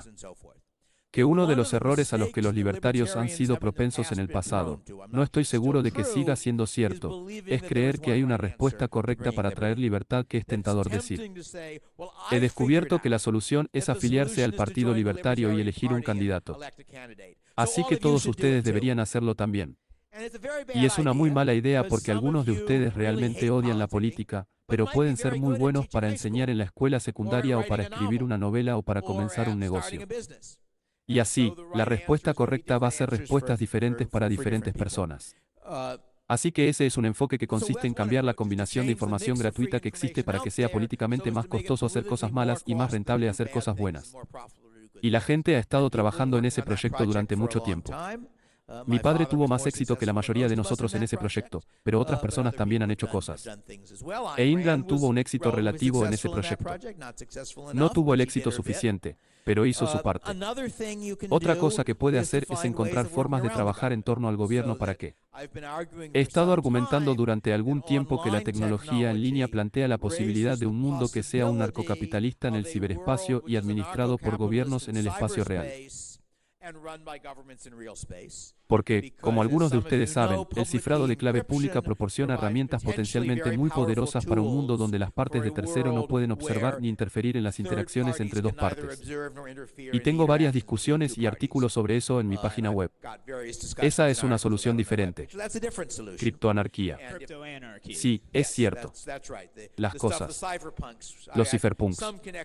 Tenía algunas conexiones con los cypherpunks, lo que sea. Hace 30 años, cuando estaban activos, solo 20. De acuerdo, en cualquier caso, es una posibilidad. Otra posibilidad es el esquema de Mason-Paatari, que consiste en crear una tecnología para viviendas flotantes económicas y luego tener dos opciones para usarla. Una de ellas es que tienes una balsa gigante formada por muchas balsas pequeñas, y la anclas en algún lugar de las aguas territoriales de algún país. Y estás bajo el gobierno de ese país, y te protege de la piratería y recauda impuestos. Pero sabe que si no te trata muy bien, llamarás a los remolcadores y te mudarás a otro país. Entonces, en ese punto, la restricción de la movilidad se vuelve mucho más fuerte. El enfoque alternativo, el tipo de versión extrema de Seasteadin, es amarrar sus balsas fuera de las aguas territoriales. Tú estableces las reglas que quieras. Preocúpate un poco por los piratas. Y lo bueno de eso es que entonces tienes un mercado competitivo para los gobiernos. Porque si después de 5 años, la mitad de la gente de tu pequeña isla artificial decide que se equivocó, deberíamos hacer esto en lugar de aquello. Llama a los remolcadores, separa las dos mitades de la isla, encuentra a otras personas que estén de acuerdo contigo y forma una nueva isla. Y se puede imaginar un sistema mucho más fluido y flexible para la creación de instituciones políticas. Así que hay todas las formas en que podrías hacerlo. ¿De qué manera va a suceder o de alguna de ellas? No lo sé. Gran respuesta. Gracias. Así que la versión corta, crear un mercado para la libertad ahora e invitar a la gente a bordo. Esa es ciertamente una posibilidad. Muchísimas gracias. Te invito a ver el helado libre de impuestos en el Valle del Ágora, arriba de la colina. Oh, de acuerdo. Dijeron que el helado era gratis, pero el impuesto era de $5.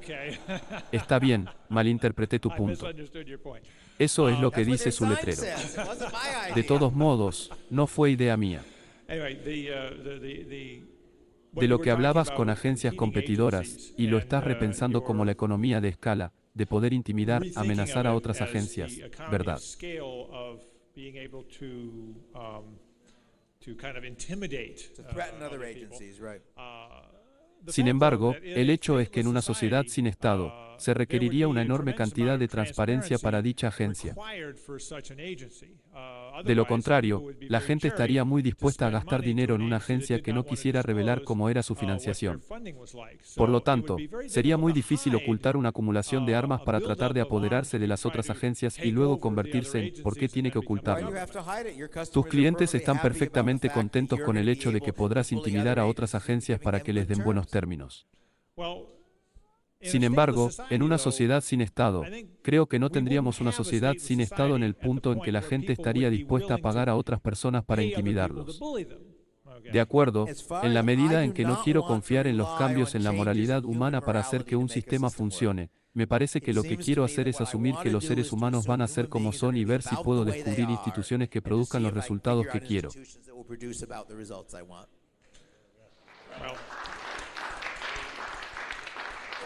Creo que uno de los enfoques que algunos libertarios han utilizado es decir que convertimos a todos a ser libertarios y el problema desaparece. El experimento se hizo hace un par de cientos de años. No funcionó muy bien, ¿verdad? La Constitución es una constitución bastante buena, tal como están las cosas, pero no se hizo cumplir.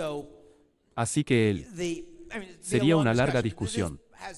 Esto tiene en parte que ver con mi desacuerdo tanto con Rothbard como con Rand porque ambos imaginan que la solución es acertar con la filosofía y luego todos estarán de acuerdo. Y mientras que lo que quiero hacer es decir que tengamos un mercado competitivo para generar su ley en lugar de que los filósofos legales libertarios convenzan a todos los demás de cuál es la ley correcta.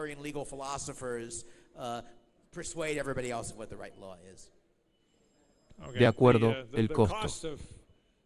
Aún así, aún sería un problema económico porque una agencia que planeaba intimidar a otras agencias tendría que cobrar tarifas más altas, al menos al principio, para pagar toda esa acumulación.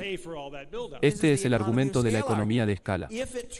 Si resulta que las agencias grandes pueden intimidar más barato que las agencias pequeñas, entonces pueden ofrecer mejores términos a sus clientes porque están haciendo que las otras agencias acepten los términos que sus clientes quieren, o bien pagarles para que no acepten los términos que sus clientes quieren. Un punto que hiciste me pareció interesante sobre las estrategias de compromiso, pero lo pusiste, supongo que de una manera ligeramente diferente a la que suelo escuchar. Así que tal vez pueda resumir la forma en que lo escuché. Y creo que es lo mismo que dices. Y puedes decirme si en realidad es lo mismo que, como dijiste, definiste al Estado como coerción legitimada. Por lo general, lo he escuchado como el monopolio legítimo de Max Weber sobre el uso de la fuerza, pero creo que es más o menos lo mismo. Entonces, si por legitimación simplemente queremos decir que en la concepción popular es legítimo, lo sea o no moralmente. Así es la gente, no lo que quiero decir. Ser legítimo en la concepción popular podría ser una razón por la cual, pero legitimado como se define por la forma en que las personas reaccionan a él, no por lo que creen. No creo que sea legítimo, pero no grito stop thief. Si el IRS ve como mi propiedad. De acuerdo, no lo hago. Incluso si el IRS, si el gobierno viola mis derechos de una forma u otra, no me involucraré en una respuesta que sea más costosa de lo que vale. Esas son las estrategias de compromiso. El compromiso. Esto se remonta a la máquina del fin del mundo. Si la gente está familiarizada con eso en la vieja guerra termonuclear, que la estrategia de compromiso es como una máquina del fin del mundo. Es decir, si cruzas esta línea, asumiré costos muy grandes. Por lo tanto, no cruzarás la línea. Por lo tanto, no tendré que asumir los costos. No respondo de esa manera al gobierno, aunque no creo que sea legítimo. Así que me parece que decir que depende de que la gente crea que es legítimo, es solo una de las posibles razones. Otra posible razón es que la gente dice, mira, sé que el gobierno tiene un poder abrumador, así que sé que voy a perder. Todos los demás saben que el gobierno tiene un poder abrumador. Así que el hecho de que me rinda al gobierno no significa que me rinda a ellos. Por lo tanto, puedo hacer una excepción en mi estrategia de compromiso y debería hacerlo. Mi larga explicación involucra cosas llamadas puntos de bombardeo, y si miras en mi página web, lo expliqué, pero no voy a tratar de hacerlo aquí. Gracias. En el tema de la competencia entre los gobiernos y, en particular, cuestiones como las micronaciones y la secesión, ¿hay algún tipo de prueba de fuego en la que sepa si tiene 200 casas que están en una asociación de propietarios privados o en un municipio? O si tienes Lituania versus Disneyland. ¿Y qué es? ¿Tienes algunas pruebas de fuego a las que llamarías una micronación? Tengo un viejo artículo de la revista Liberty que intenta responder al argumento que la gente a veces hace de que los libertarios dicen que algunas de las cosas que produce el gobierno podrían ser producidas por comunidades propietarias. El constructor de viviendas que establece una asociación comunitaria cuando construye las casas y todos los que compran una casa están comprando en la asociación comunitaria y se ocupa de las áreas públicas y las carreteras. Y una respuesta que reciben los libertarios es, pero espera un minuto, no es un gobierno. Y mi respuesta a eso es sí y no.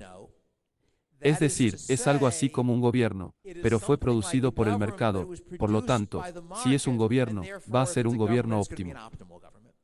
Y el artículo real en Liberty se llamaba Communist Trucks.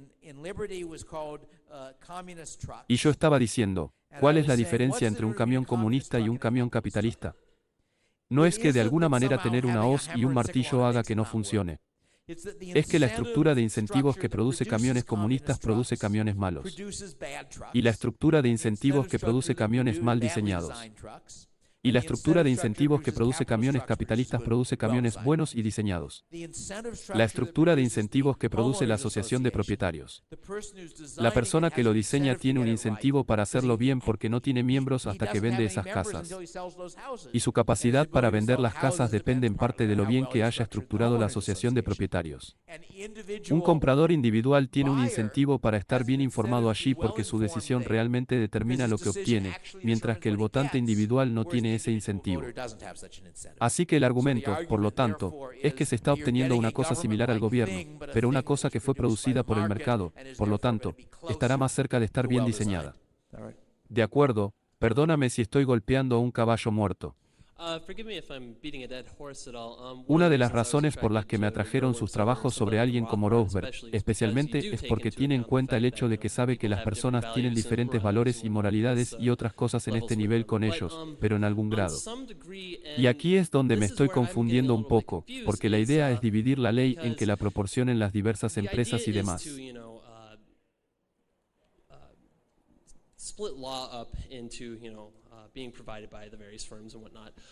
Pero con la prevalencia de filosofías como el humanismo y demás, parece que hasta cierto punto, todavía tienes que tener una cierta cantidad, y no una drástica, obviamente, pero una cierta cantidad de cambio en los valores morales de las personas debido a, es algo así como las motivaciones para la intervención estadounidense, otros países, es difundir la democracia, la paz y la libertad a otros países.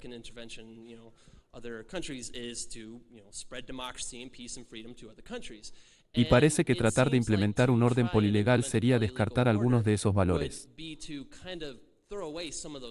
Y solo quiero saberlo. No estoy seguro de entender qué valores estás desechando. Porque todavía puedes contribuir al equivalente de la Brigada Lincoln en la Guerra Civil Española. Si quieres ayudar a alguna fuerza revolucionaria, puedes reunirte con otras personas y decir, ni siquiera tendremos una ley que te impida enviar armas a los rebeldes sirios, lo que actualmente es ilegal a menos que el gobierno lo haga. Así que no estoy seguro de por qué tendrías que renunciar a la ambición de mejorar el mundo solo porque no tuvieras un gobierno. Porque creo que mucha gente traslada esa responsabilidad al Estado. Pero, ¿cuánto están dispuestos a pagar para hacerlo? Probablemente no mucho. Sí, lo es. Parte del problema es que te estás acercando a un sistema en el que pagas por lo que quieres.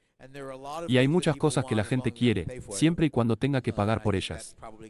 Y creo que eso probablemente incluirá gran parte de la intervención extranjera. Y si están dispuestos a pagarlo, pueden contribuir a financiar insurrecciones privadas en varios países. Hola. Así que la mayor parte de tu argumento parece sugerir que no necesitas muchos libertarios para tener una sociedad fundamentalmente libertaria tal como la entiendo. Pero, ¿hasta qué punto cree que, especialmente en la fase de transición en la que podríamos estar entrando en un orden legal policéntrico, podría haber una necesidad de una vanguardia libertaria, por así decirlo? Creo que tener muchos libertarios hará que sea más fácil reducir el tamaño del Estado. No sé si el Estado será abolido. No sé cuántos de ustedes leyeron Snow Crash, que es una novela de ciencia ficción bastante entretenida en la que todavía hay edificios con personas que piensan que son empleados del gobierno. Simplemente no están haciendo nada. Es como si nadie se hubiera dado cuenta cuando el gobierno desaparece, por así decirlo. Pero creo que en principio lo harías.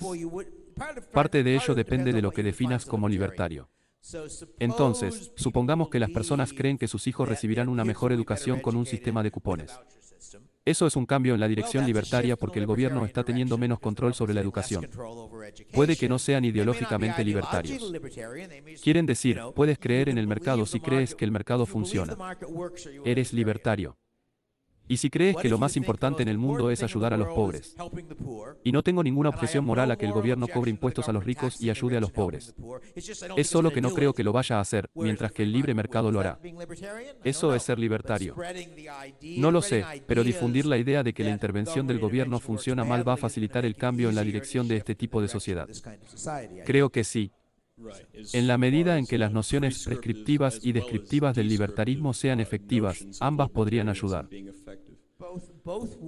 Ciertamente, cuanta más gente sienta que el gobierno está haciendo las cosas mal, mayores serán los costos políticos de hacerlas. Pero creo que lo que realmente hace que la sociedad funcione va a ser el interés propio racional, no la ideología, si eso tiene sentido. Gracias, señor. Así que un par de personas ya dijeron algo similar a esto, creo. Uno, en primer lugar, quiero decir que realmente disfruté su charla. Y en su mayor parte, desafortunadamente para ti, estás predicando a los convertidos. Sí, es desafortunado. Pero sí, en algún lugar probablemente podría encontrar algunas personas que no estén de acuerdo conmigo. Sí, donde estoy parcialmente en desacuerdo, sin embargo, es que parece que los tres tipos de dificultades que describiste. Uno de ellos era el problema de la distribución. Como en el caso de las empresas que tienen que negociar entre sí, el problema no es realmente el problema de la distribución. El problema es el riesgo de que el problema de la distribución lo lleve a empresas más grandes, lo que le dará un problema de polarización. En cualquier caso, lo que quería decir es que parece que los tres se derivaban de lo que luego describiste como tu desacuerdo con Roosevelt y Rand, que es que todo proviene de asumir, como este sistema de narcocapitalismo, la existencia sin personas, lo que parece presuponer que las personas son libertarias, como presupone el derecho contractual, que al menos no creen que los estados sean soberanos territoriales.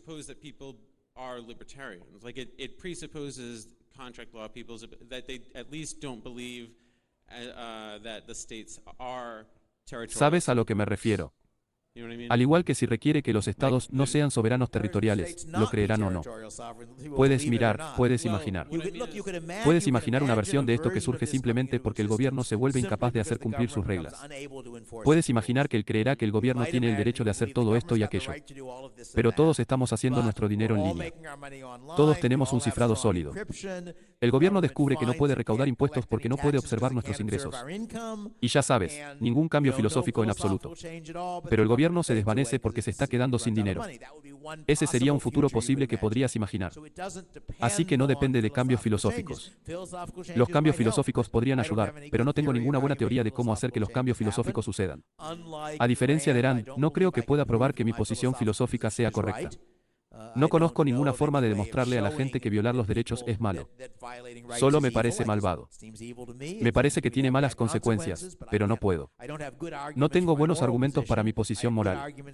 Tengo buenos argumentos a favor de mi posición económica. Por lo tanto, quiero basar mi defensa del libertarismo en eso. Pero lo que estabas describiendo como un sistema de acuerdos entre personas, como los tipos de, pero las agencias no están buscando la ley moral. Están buscando la ley bajo la cual la gente quiere vivir. Y podrías decir que tengo derecho a violar tus derechos de tal o cual manera. Pero la única forma en que puedo conseguirlo es si dejo que violes mis derechos de alguna otra manera. Y eso es todo. El costo es mayor que el beneficio. Para que puedas imaginar fácilmente una situación en la que las personas se comprometan a reconocer la libertad de los demás, no porque crean que es moralmente legítima, sino solo porque la única forma de no hacerlo es renunciar a parte de su libertad. Y no están dispuestos a hacerlo. Pero por esta definición, ya tenemos un mercado para la ley. Es solo que lo que los actores están encontrando más eficiente y rentable es aferrarse a los monopolios territoriales e invertir en la ley.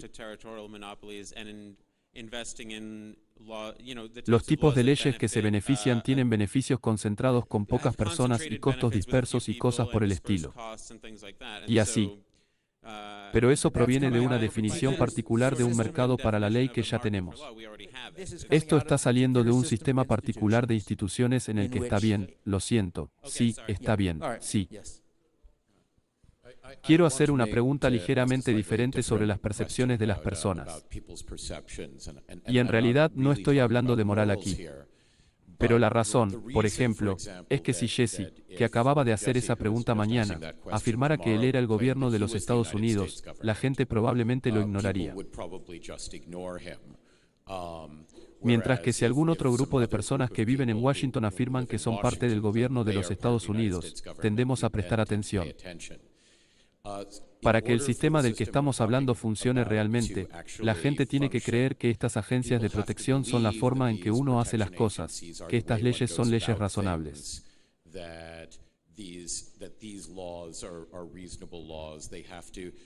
Tienen que tener una adhesión cultural al sistema, incluso si no son libertarios per se. Y la adhesión cultural es, yo diría, también un cambio muy grande y uno que tampoco sabemos cómo provocar en la cabeza de las personas. Pero hay una gran...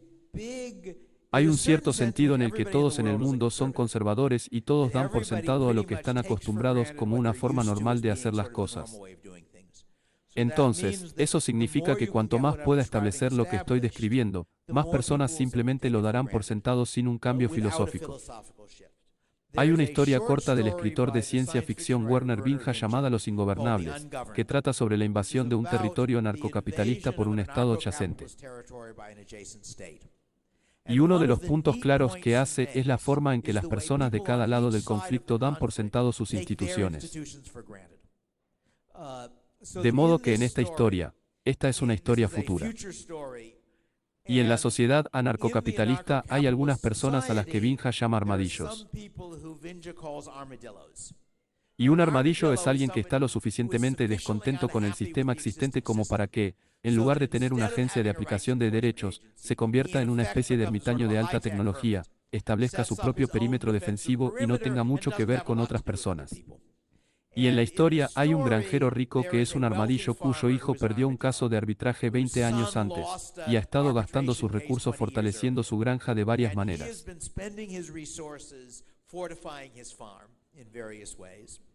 Hay una invasión de un estado vecino más pobre y algunos adolescentes lograron atraer la invasión en dirección a esta granja con un ataque falso con algunos fuegos artificiales, creo. Y porque los agricultores pusieron sus recursos durante mucho tiempo para hacer esto y es una sociedad más rica. Sus defensas privadas son una fortaleza significativa desde el punto de vista del ejército atacante y el ejército atacante gasta algo de tiempo y energía en reducir esta fortaleza. Nunca se les ocurre caminar alrededor del porque, desde su punto de vista, obviamente es parte del perímetro defensivo del enemigo. El hecho de que sea propiedad privada de alguien que ha optado por no participar en el sistema enemigo no se les ocurriría. Finalmente, logran destruir sus defensas y resulta que tiene una última defensa. Tiene una bomba atómica y tiene un agujero muy profundo en el que él y su familia entran y detonan una bomba atómica sobre sus cabezas y eliminan a un tercero del ejército invasor.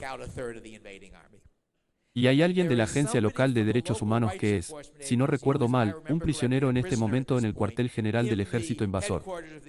Y cuando se dan cuenta de lo que ha pasado, el líder del ejército invasor se da la vuelta y dice, ¿qué tipo de limo estás usando armas nucleares contra nosotros? Y el tipo lo mira con asombro. ¿A qué te refieres con nosotros? No es nuestro cliente. Así que pensé que una de las ideas realmente geniales era ver el camino. Debería decirlo. Una de las razones por las que me gusta la historia es que Binja me da crédito por los antecedentes al final de la misma. Es amigo mío, pero lo que vio, por así decirlo, que yo realmente no vi, es la forma en que una vez que existen las instituciones, las personas las dan por sentadas y ven todo desde el punto de vista de sus instituciones. Por cierto, siempre pensé que lo pronunciaba como una cosita. Nunca se lo he preguntado. Lo pronuncié atracón, pero realmente no sé si tengo razón. Excelente charla. Gracias por venir. Y gracias por volver. Después de su experiencia inicial con el proyecto Free State, ha venido aquí, por supuesto, para darnos un bien público. Muchos de nosotros en la habitación. Sé que varios de nosotros aquí nos hemos mudado a New Hampshire para tratar de hacer algo similar en ese sentido. Ahora el objetivo se establece filosóficamente. El papel máximo del gobierno es la protección de la vida, la libertad y la propiedad. Esa no es exactamente una sociedad de abogados en competencia, aunque podría existir en ese marco. Así que tengo curiosidad por saber si puede resumir un argumento económico sobre por qué en el mundo lo hacemos o lo haríamos. ¿O deberíamos hacer eso en primer lugar? ¿Cómo llegamos todos aquí? Económicamente hablando, ¿por qué estáis aquí? ¿Y por qué estás aquí? Pero no estoy viviendo aquí. Lo sé. Pero has venido a darnos.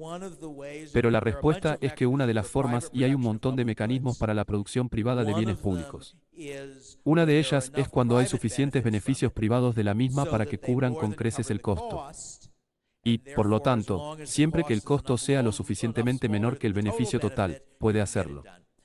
Mi ejemplo favorito de producción privada de un bien público son las transmisiones de radio porque está claro que ese era un bien público que era imposible producir de forma privada.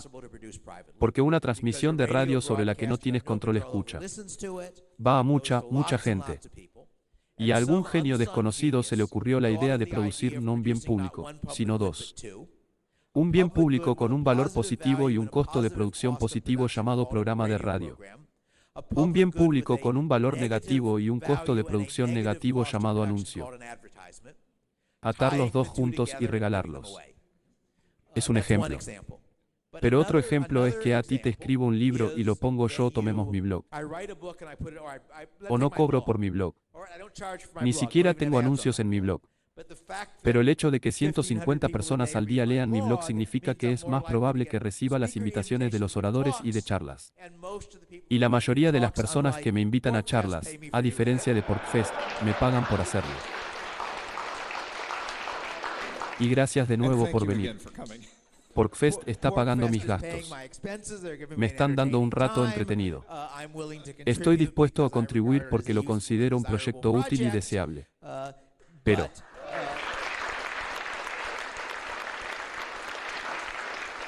por lo tanto, hay muchos casos en los que puede regalar algo y obtener un beneficio al hacerlo. Y desde un punto de vista puramente egoísta, olvídate de toda la ideología. Dado que un efecto de la tecnología informática es hacer que sea cada vez más difícil proteger los derechos de propiedad intelectual porque es fácil de copiar y distribuir con o sin la ley de derechos de autor. Una de las cosas que desea descubrir para usar esa nueva tecnología es cómo ganar dinero regalando cosas. Y eso es, en cierto sentido, lo suficientemente bueno como para aclarar el punto. Gracias de nuevo por venir. Lo apreciamos mucho.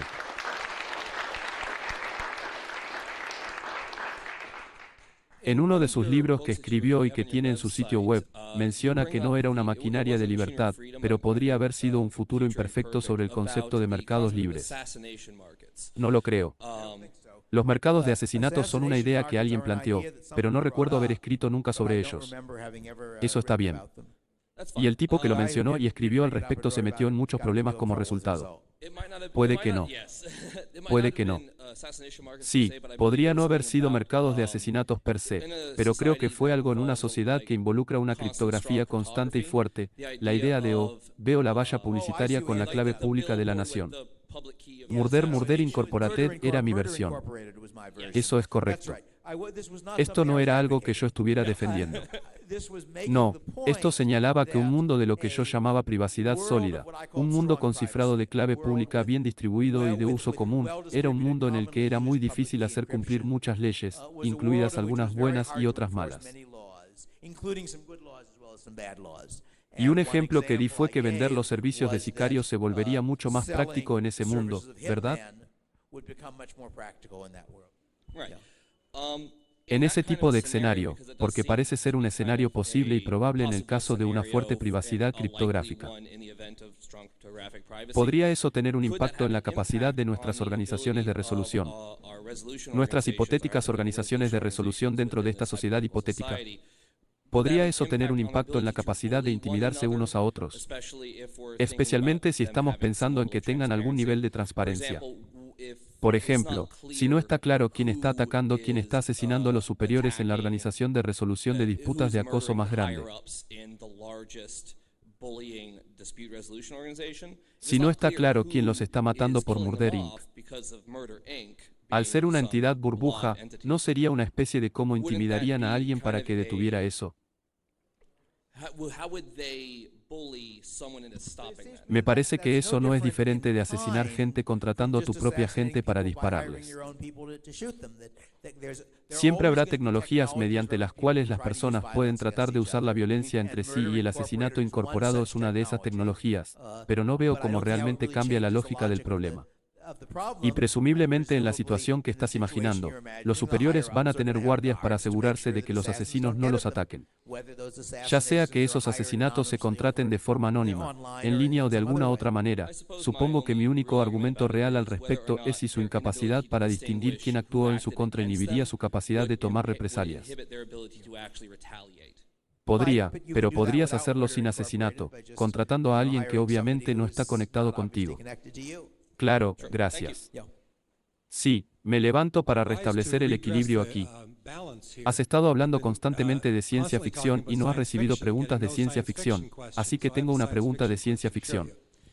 Claro, empiezas hablando de David Brin y tiene una versión ficticia de Transparent Society, de Kill People, que creo que es mucho más entretenida porque tiene una imaginación tan creativa y es un predictor tan tremendo con este negocio sobre todas estas grabaciones que suceden en las calles de Londres y demás.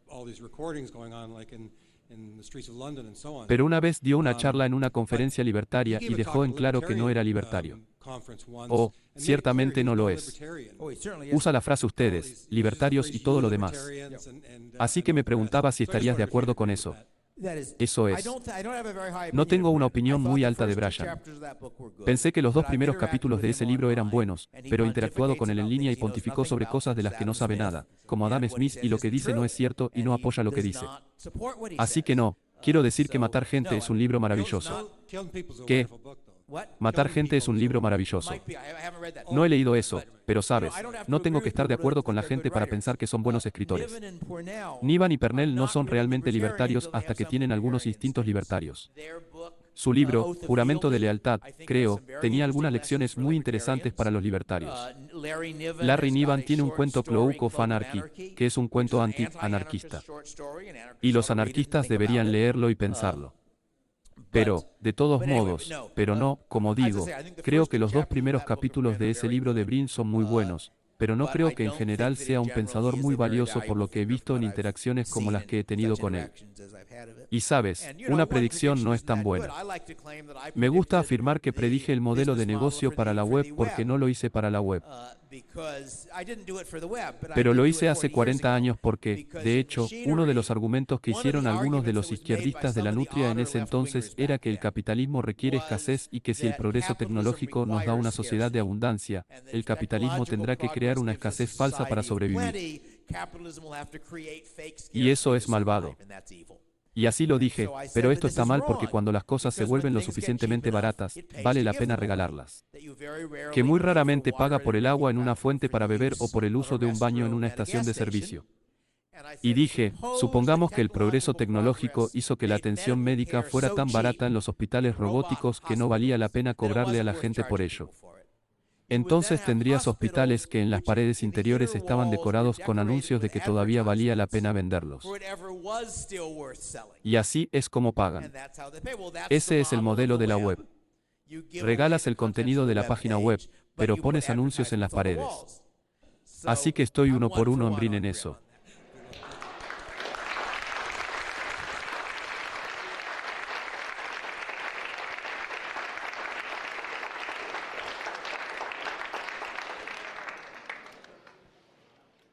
No más preguntas.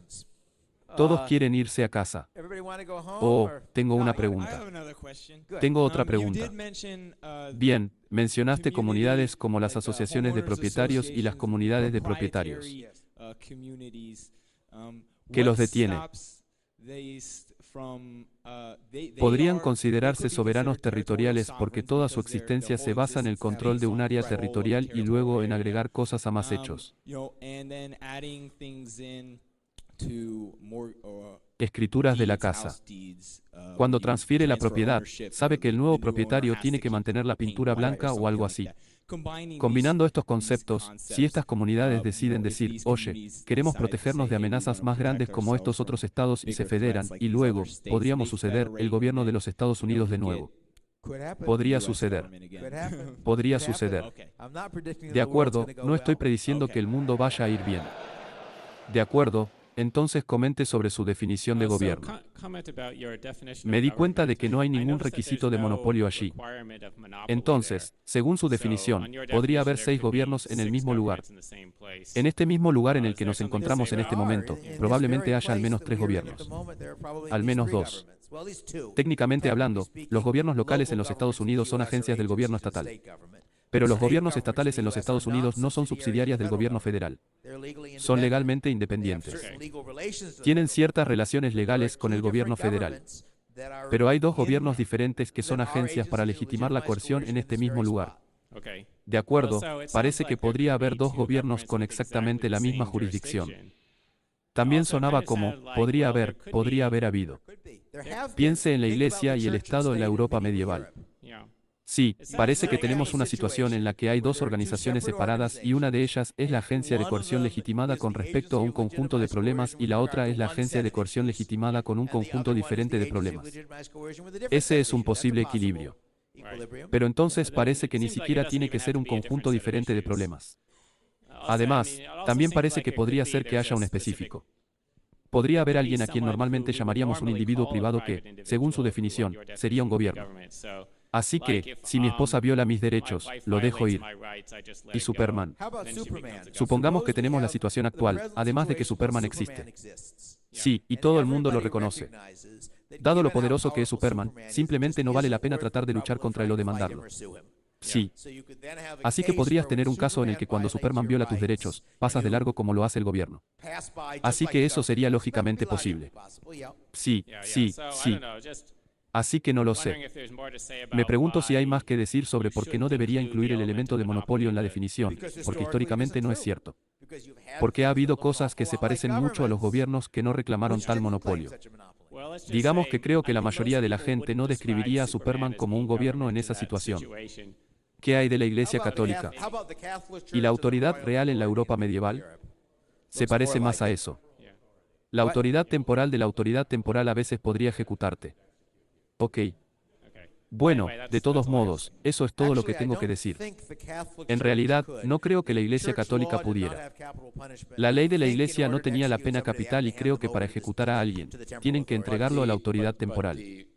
Pero los gobiernos locales fueron en muchos casos, como en España y en el sur de Italia, intimidados para que entregaran la maquinaria a la Inquisición, que era una parte directa de la jerarquía del Vaticano.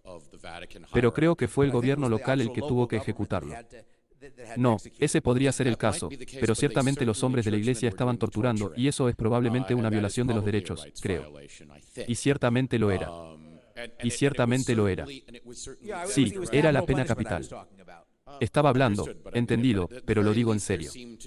Pero, por lo menos, parecía haber cosas que están cometiendo violaciones violentas de los derechos al mismo tiempo. Sí, claro. En algo podría aventurarme a la definición de un gobierno que se discutió anteriormente, en oposición a una distinción entre como propietario de una propiedad privada, propietario, lo que sea.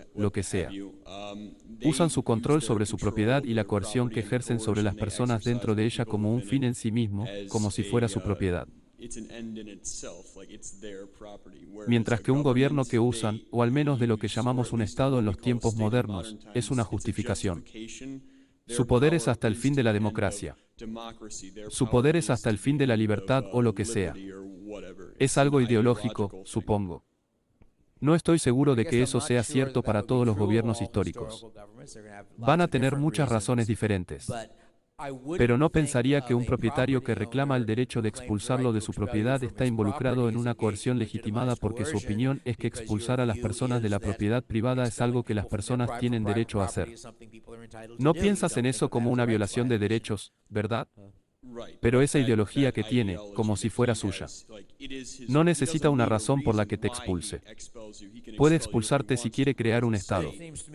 Pero me parece que muchos estados dirían que la razón última por la que podemos hacerte esto es porque somos el gobernante y tenemos derecho a hacerlo contigo, ¿verdad? Pero como eso está pasando de moda, hay muchos gobiernos diferentes en el mundo históricamente. Hola, tenía una pregunta para ti. Tal vez un poco extraño, pero y no digo esto para herir tu ego, aunque aprecio la charla y fue muy entretenida. Pero puede salir de esa manera.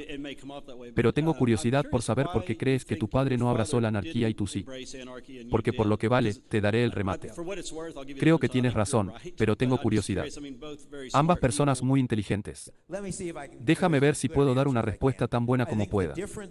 Creo que la diferencia entre nuestros puntos de vista era que yo pensaba que el sistema que describí probablemente funcionaría, pero podría no funcionar, y él pensó que podría funcionar, pero probablemente no lo haría. Y no tenemos argumentos muy rigurosos para mostrar lo que funcionaría, como espero haber demostrado al discutir los diversos problemas esta noche.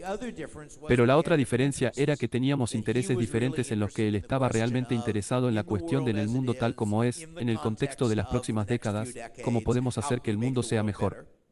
Y yo estaba más interesado en la pregunta teórica, ¿cómo se podría construir una sociedad humana tan buena como la que uno puede imaginar tener? Y eso creo que fue más una diferencia en las preguntas que queríamos responder que una diferencia en las creencias. Gracias. Gracias de nuevo por tomarse el tiempo. Mencionaste que tenías problemas con una prueba de lo que es malo. Tengo curiosidad si ha tenido la oportunidad de ver el libro de Stefan Malinux, Comportamiento Universalmente Preferible, una prueba racional de la ética secular. No, pero he visto varios argumentos sobre este tema.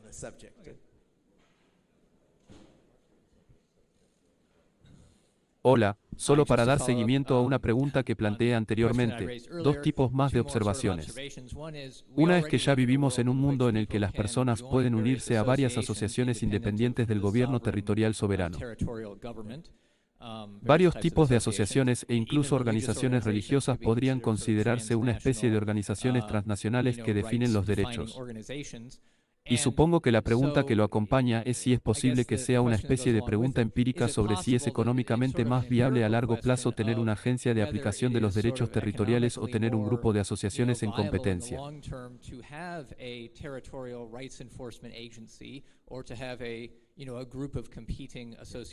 Y quizás económicamente sea mejor para las personas pasar de una organización territorial a otra como la mejor forma de competencia. Y tal vez la razón por la que el tipo de sistema que propones no ha llegado a existir es porque económicamente no es viable a largo plazo hacerlo. El problema es que no creo que exista ningún mecanismo que genere automáticamente instituciones políticas eficientes. Hay algo a lo que a veces se hace referencia como la teoría Big de la historia, que es la idea de que la historia es una especie de progreso constante hacia mejores y mejores instituciones. Y no veo ninguna evidencia que lo respalde. Que en general, creo que la monarquía absoluta fue probablemente un paso hacia abajo del feudalismo, no un paso hacia arriba. Creo que el comunismo fue claramente un paso atrás de la Rusia zarista. El nazismo fue un paso hacia abajo de Bismarck, no un paso hacia arriba. Así que no me parece que haya ningún mecanismo. Que hay un mecanismo en un mercado competitivo que te dice que si hay una mejor manera de producir un producto, tenderá a desarrollarse. No veo un mecanismo equivalente históricamente para las instituciones políticas. Por lo tanto, no creo que el hecho de que haya terminado con un determinado resultado nos diga que es económicamente eficiente. Podría. Nos dice qué es lo que obtienes. Y es una pregunta interesante. ¿Por qué? Y tengo pensamientos sobre eso, pero no creo que signifique que no sería mejor tener otro. Así que mencionaste esto antes, pero ¿puedes hablar más sobre el anarquismo y la defensa nacional? Y la defensa nacional. Puedo. Déjame ver cuánto tiempo tengo. 15 minutos. Muy bien, permítanme describir lo que será otro capítulo cuando haga la tercera edición de Machinery of Freedom. Porque tengo algunas ideas sobre defensa nacional que surgen de una mezcla de temas extraños. Uno de ellos es un cuento de Rudyard Kipling. Una de ellas es cosas como el paintball en la sociedad para el anacronismo creativo y una de ellas es el software de código abierto. Y una de ellas es la segunda enmienda a la Constitución de los Estados Unidos. Y permítanme comenzar con la segunda enmienda y con mi teoría de lo que se trataba la segunda enmienda.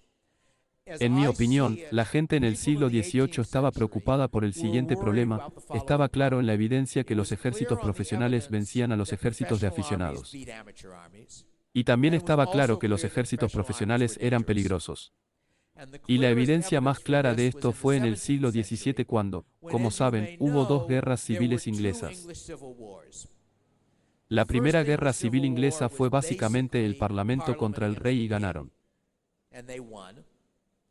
Y ganaron a través de un hombre llamado Oliver Cromwell y una fuerza militar que él comandaba llamada New Model Army. La segunda guerra civil fue Oliver Cromwell y el New Model Army contra todos los demás, y ganó con el resultado de que Cromwell fue el dictador militar de Inglaterra por el resto de su vida. Fue uno de los mejores gobernantes que ha tenido Inglaterra. Debo decir que era un tipo bastante competente, pero, sin embargo, era un patrón de eventos inquietante. Y entonces, ¿cómo resuelves este problema? ¿Cómo te defiendes sin un ejército profesional? Y si tienes un ejército profesional, ¿cómo evitas que se haga cargo? Y creo que la respuesta de la enmienda 2 es que tienes un ejército profesional muy pequeño y una milicia amateur muy grande. Y así, si eres invadido, el ejército profesional proporciona una especie de élite y coordinación. Y la milicia es bastante mala. Pero hay muchos de ellos y el ejército profesional intenta hacerse cargo. La milicia los supera en número de 100 a 1. Así que mi modelo actual para el anarcocapitalista. Me saltaré el cuento de Kipling, que se llama El ejército de un sueño y que os recomiendo. Es una sociedad donde hay mucha gente que hace entrenamiento militar por diversión. Y eso incluirá a las personas que hacen paintball, la sociedad para el anacronismo creativo y otro mes estaré viendo una batalla medieval con 1000 personas de un lado. Incluye a personas que hacen juegos de guerra de varios tipos, etc. Así que hay mucha gente por alguna mezcla de razones culturales, ideológicas y divertidas que eligen entrenarse militarmente. Luego tienes una pequeña élite de soldados profesionales a los que se les paga con caridad. En tiempos de paz, los soldados profesionales proporcionan cierta coordinación. Organizan juegos de guerra para los aficionados. Se aseguran de que sus radios puedan hablar entre sí. Si hay una guerra, son la élite del ejército. Y entonces, ¿cuál es el término correcto para el tipo de soldados que pueden gastarlo? Desafortunadamente, qué gruñidos. Los gruñidos, los camisas rojas son la milicia. Y creo que podrías tener un compromiso viable en ese sentido, de modo que no creo que haya una versión escrita de eso en mi página web todavía, pero en algún momento lo habrá porque será parte de la tercera edición. La historia de Kipling básicamente describe una Inglaterra futura imaginaria en la que el cricket y el fútbol han sido reemplazados por juegos de guerra. Y el resultado es que tienes algo así como el sistema suizo con toda una población masculina adulta entrenada como soldados. Pero lo hacen por una mezcla de diversión y presión social en lugar de con algún apoyo del gobierno. Kipling no era anarquista, aunque escribió un poema anarquista muy bueno, que espero recitar en algún momento de los próximos días. Pero de todos modos, ese es el conjunto de ideas en esa línea.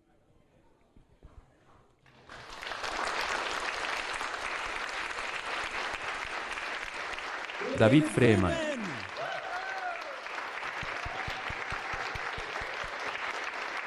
Solo quiero decir que es un placer tenerlo aquí. Muy fácil de trabajar. No tenía que serlo, pero lo era y lo ha sido. Y gracias y espero que todos disfrutamos mucho de cómo escribo esta carta. Los días pasan, los días por venir y el mensaje de libertad.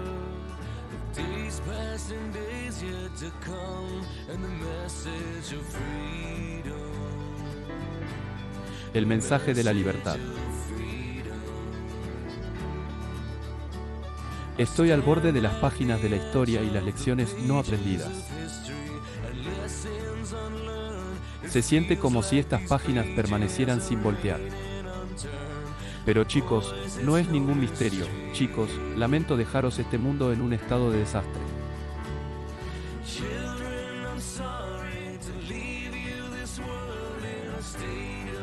It was given to me in a sense.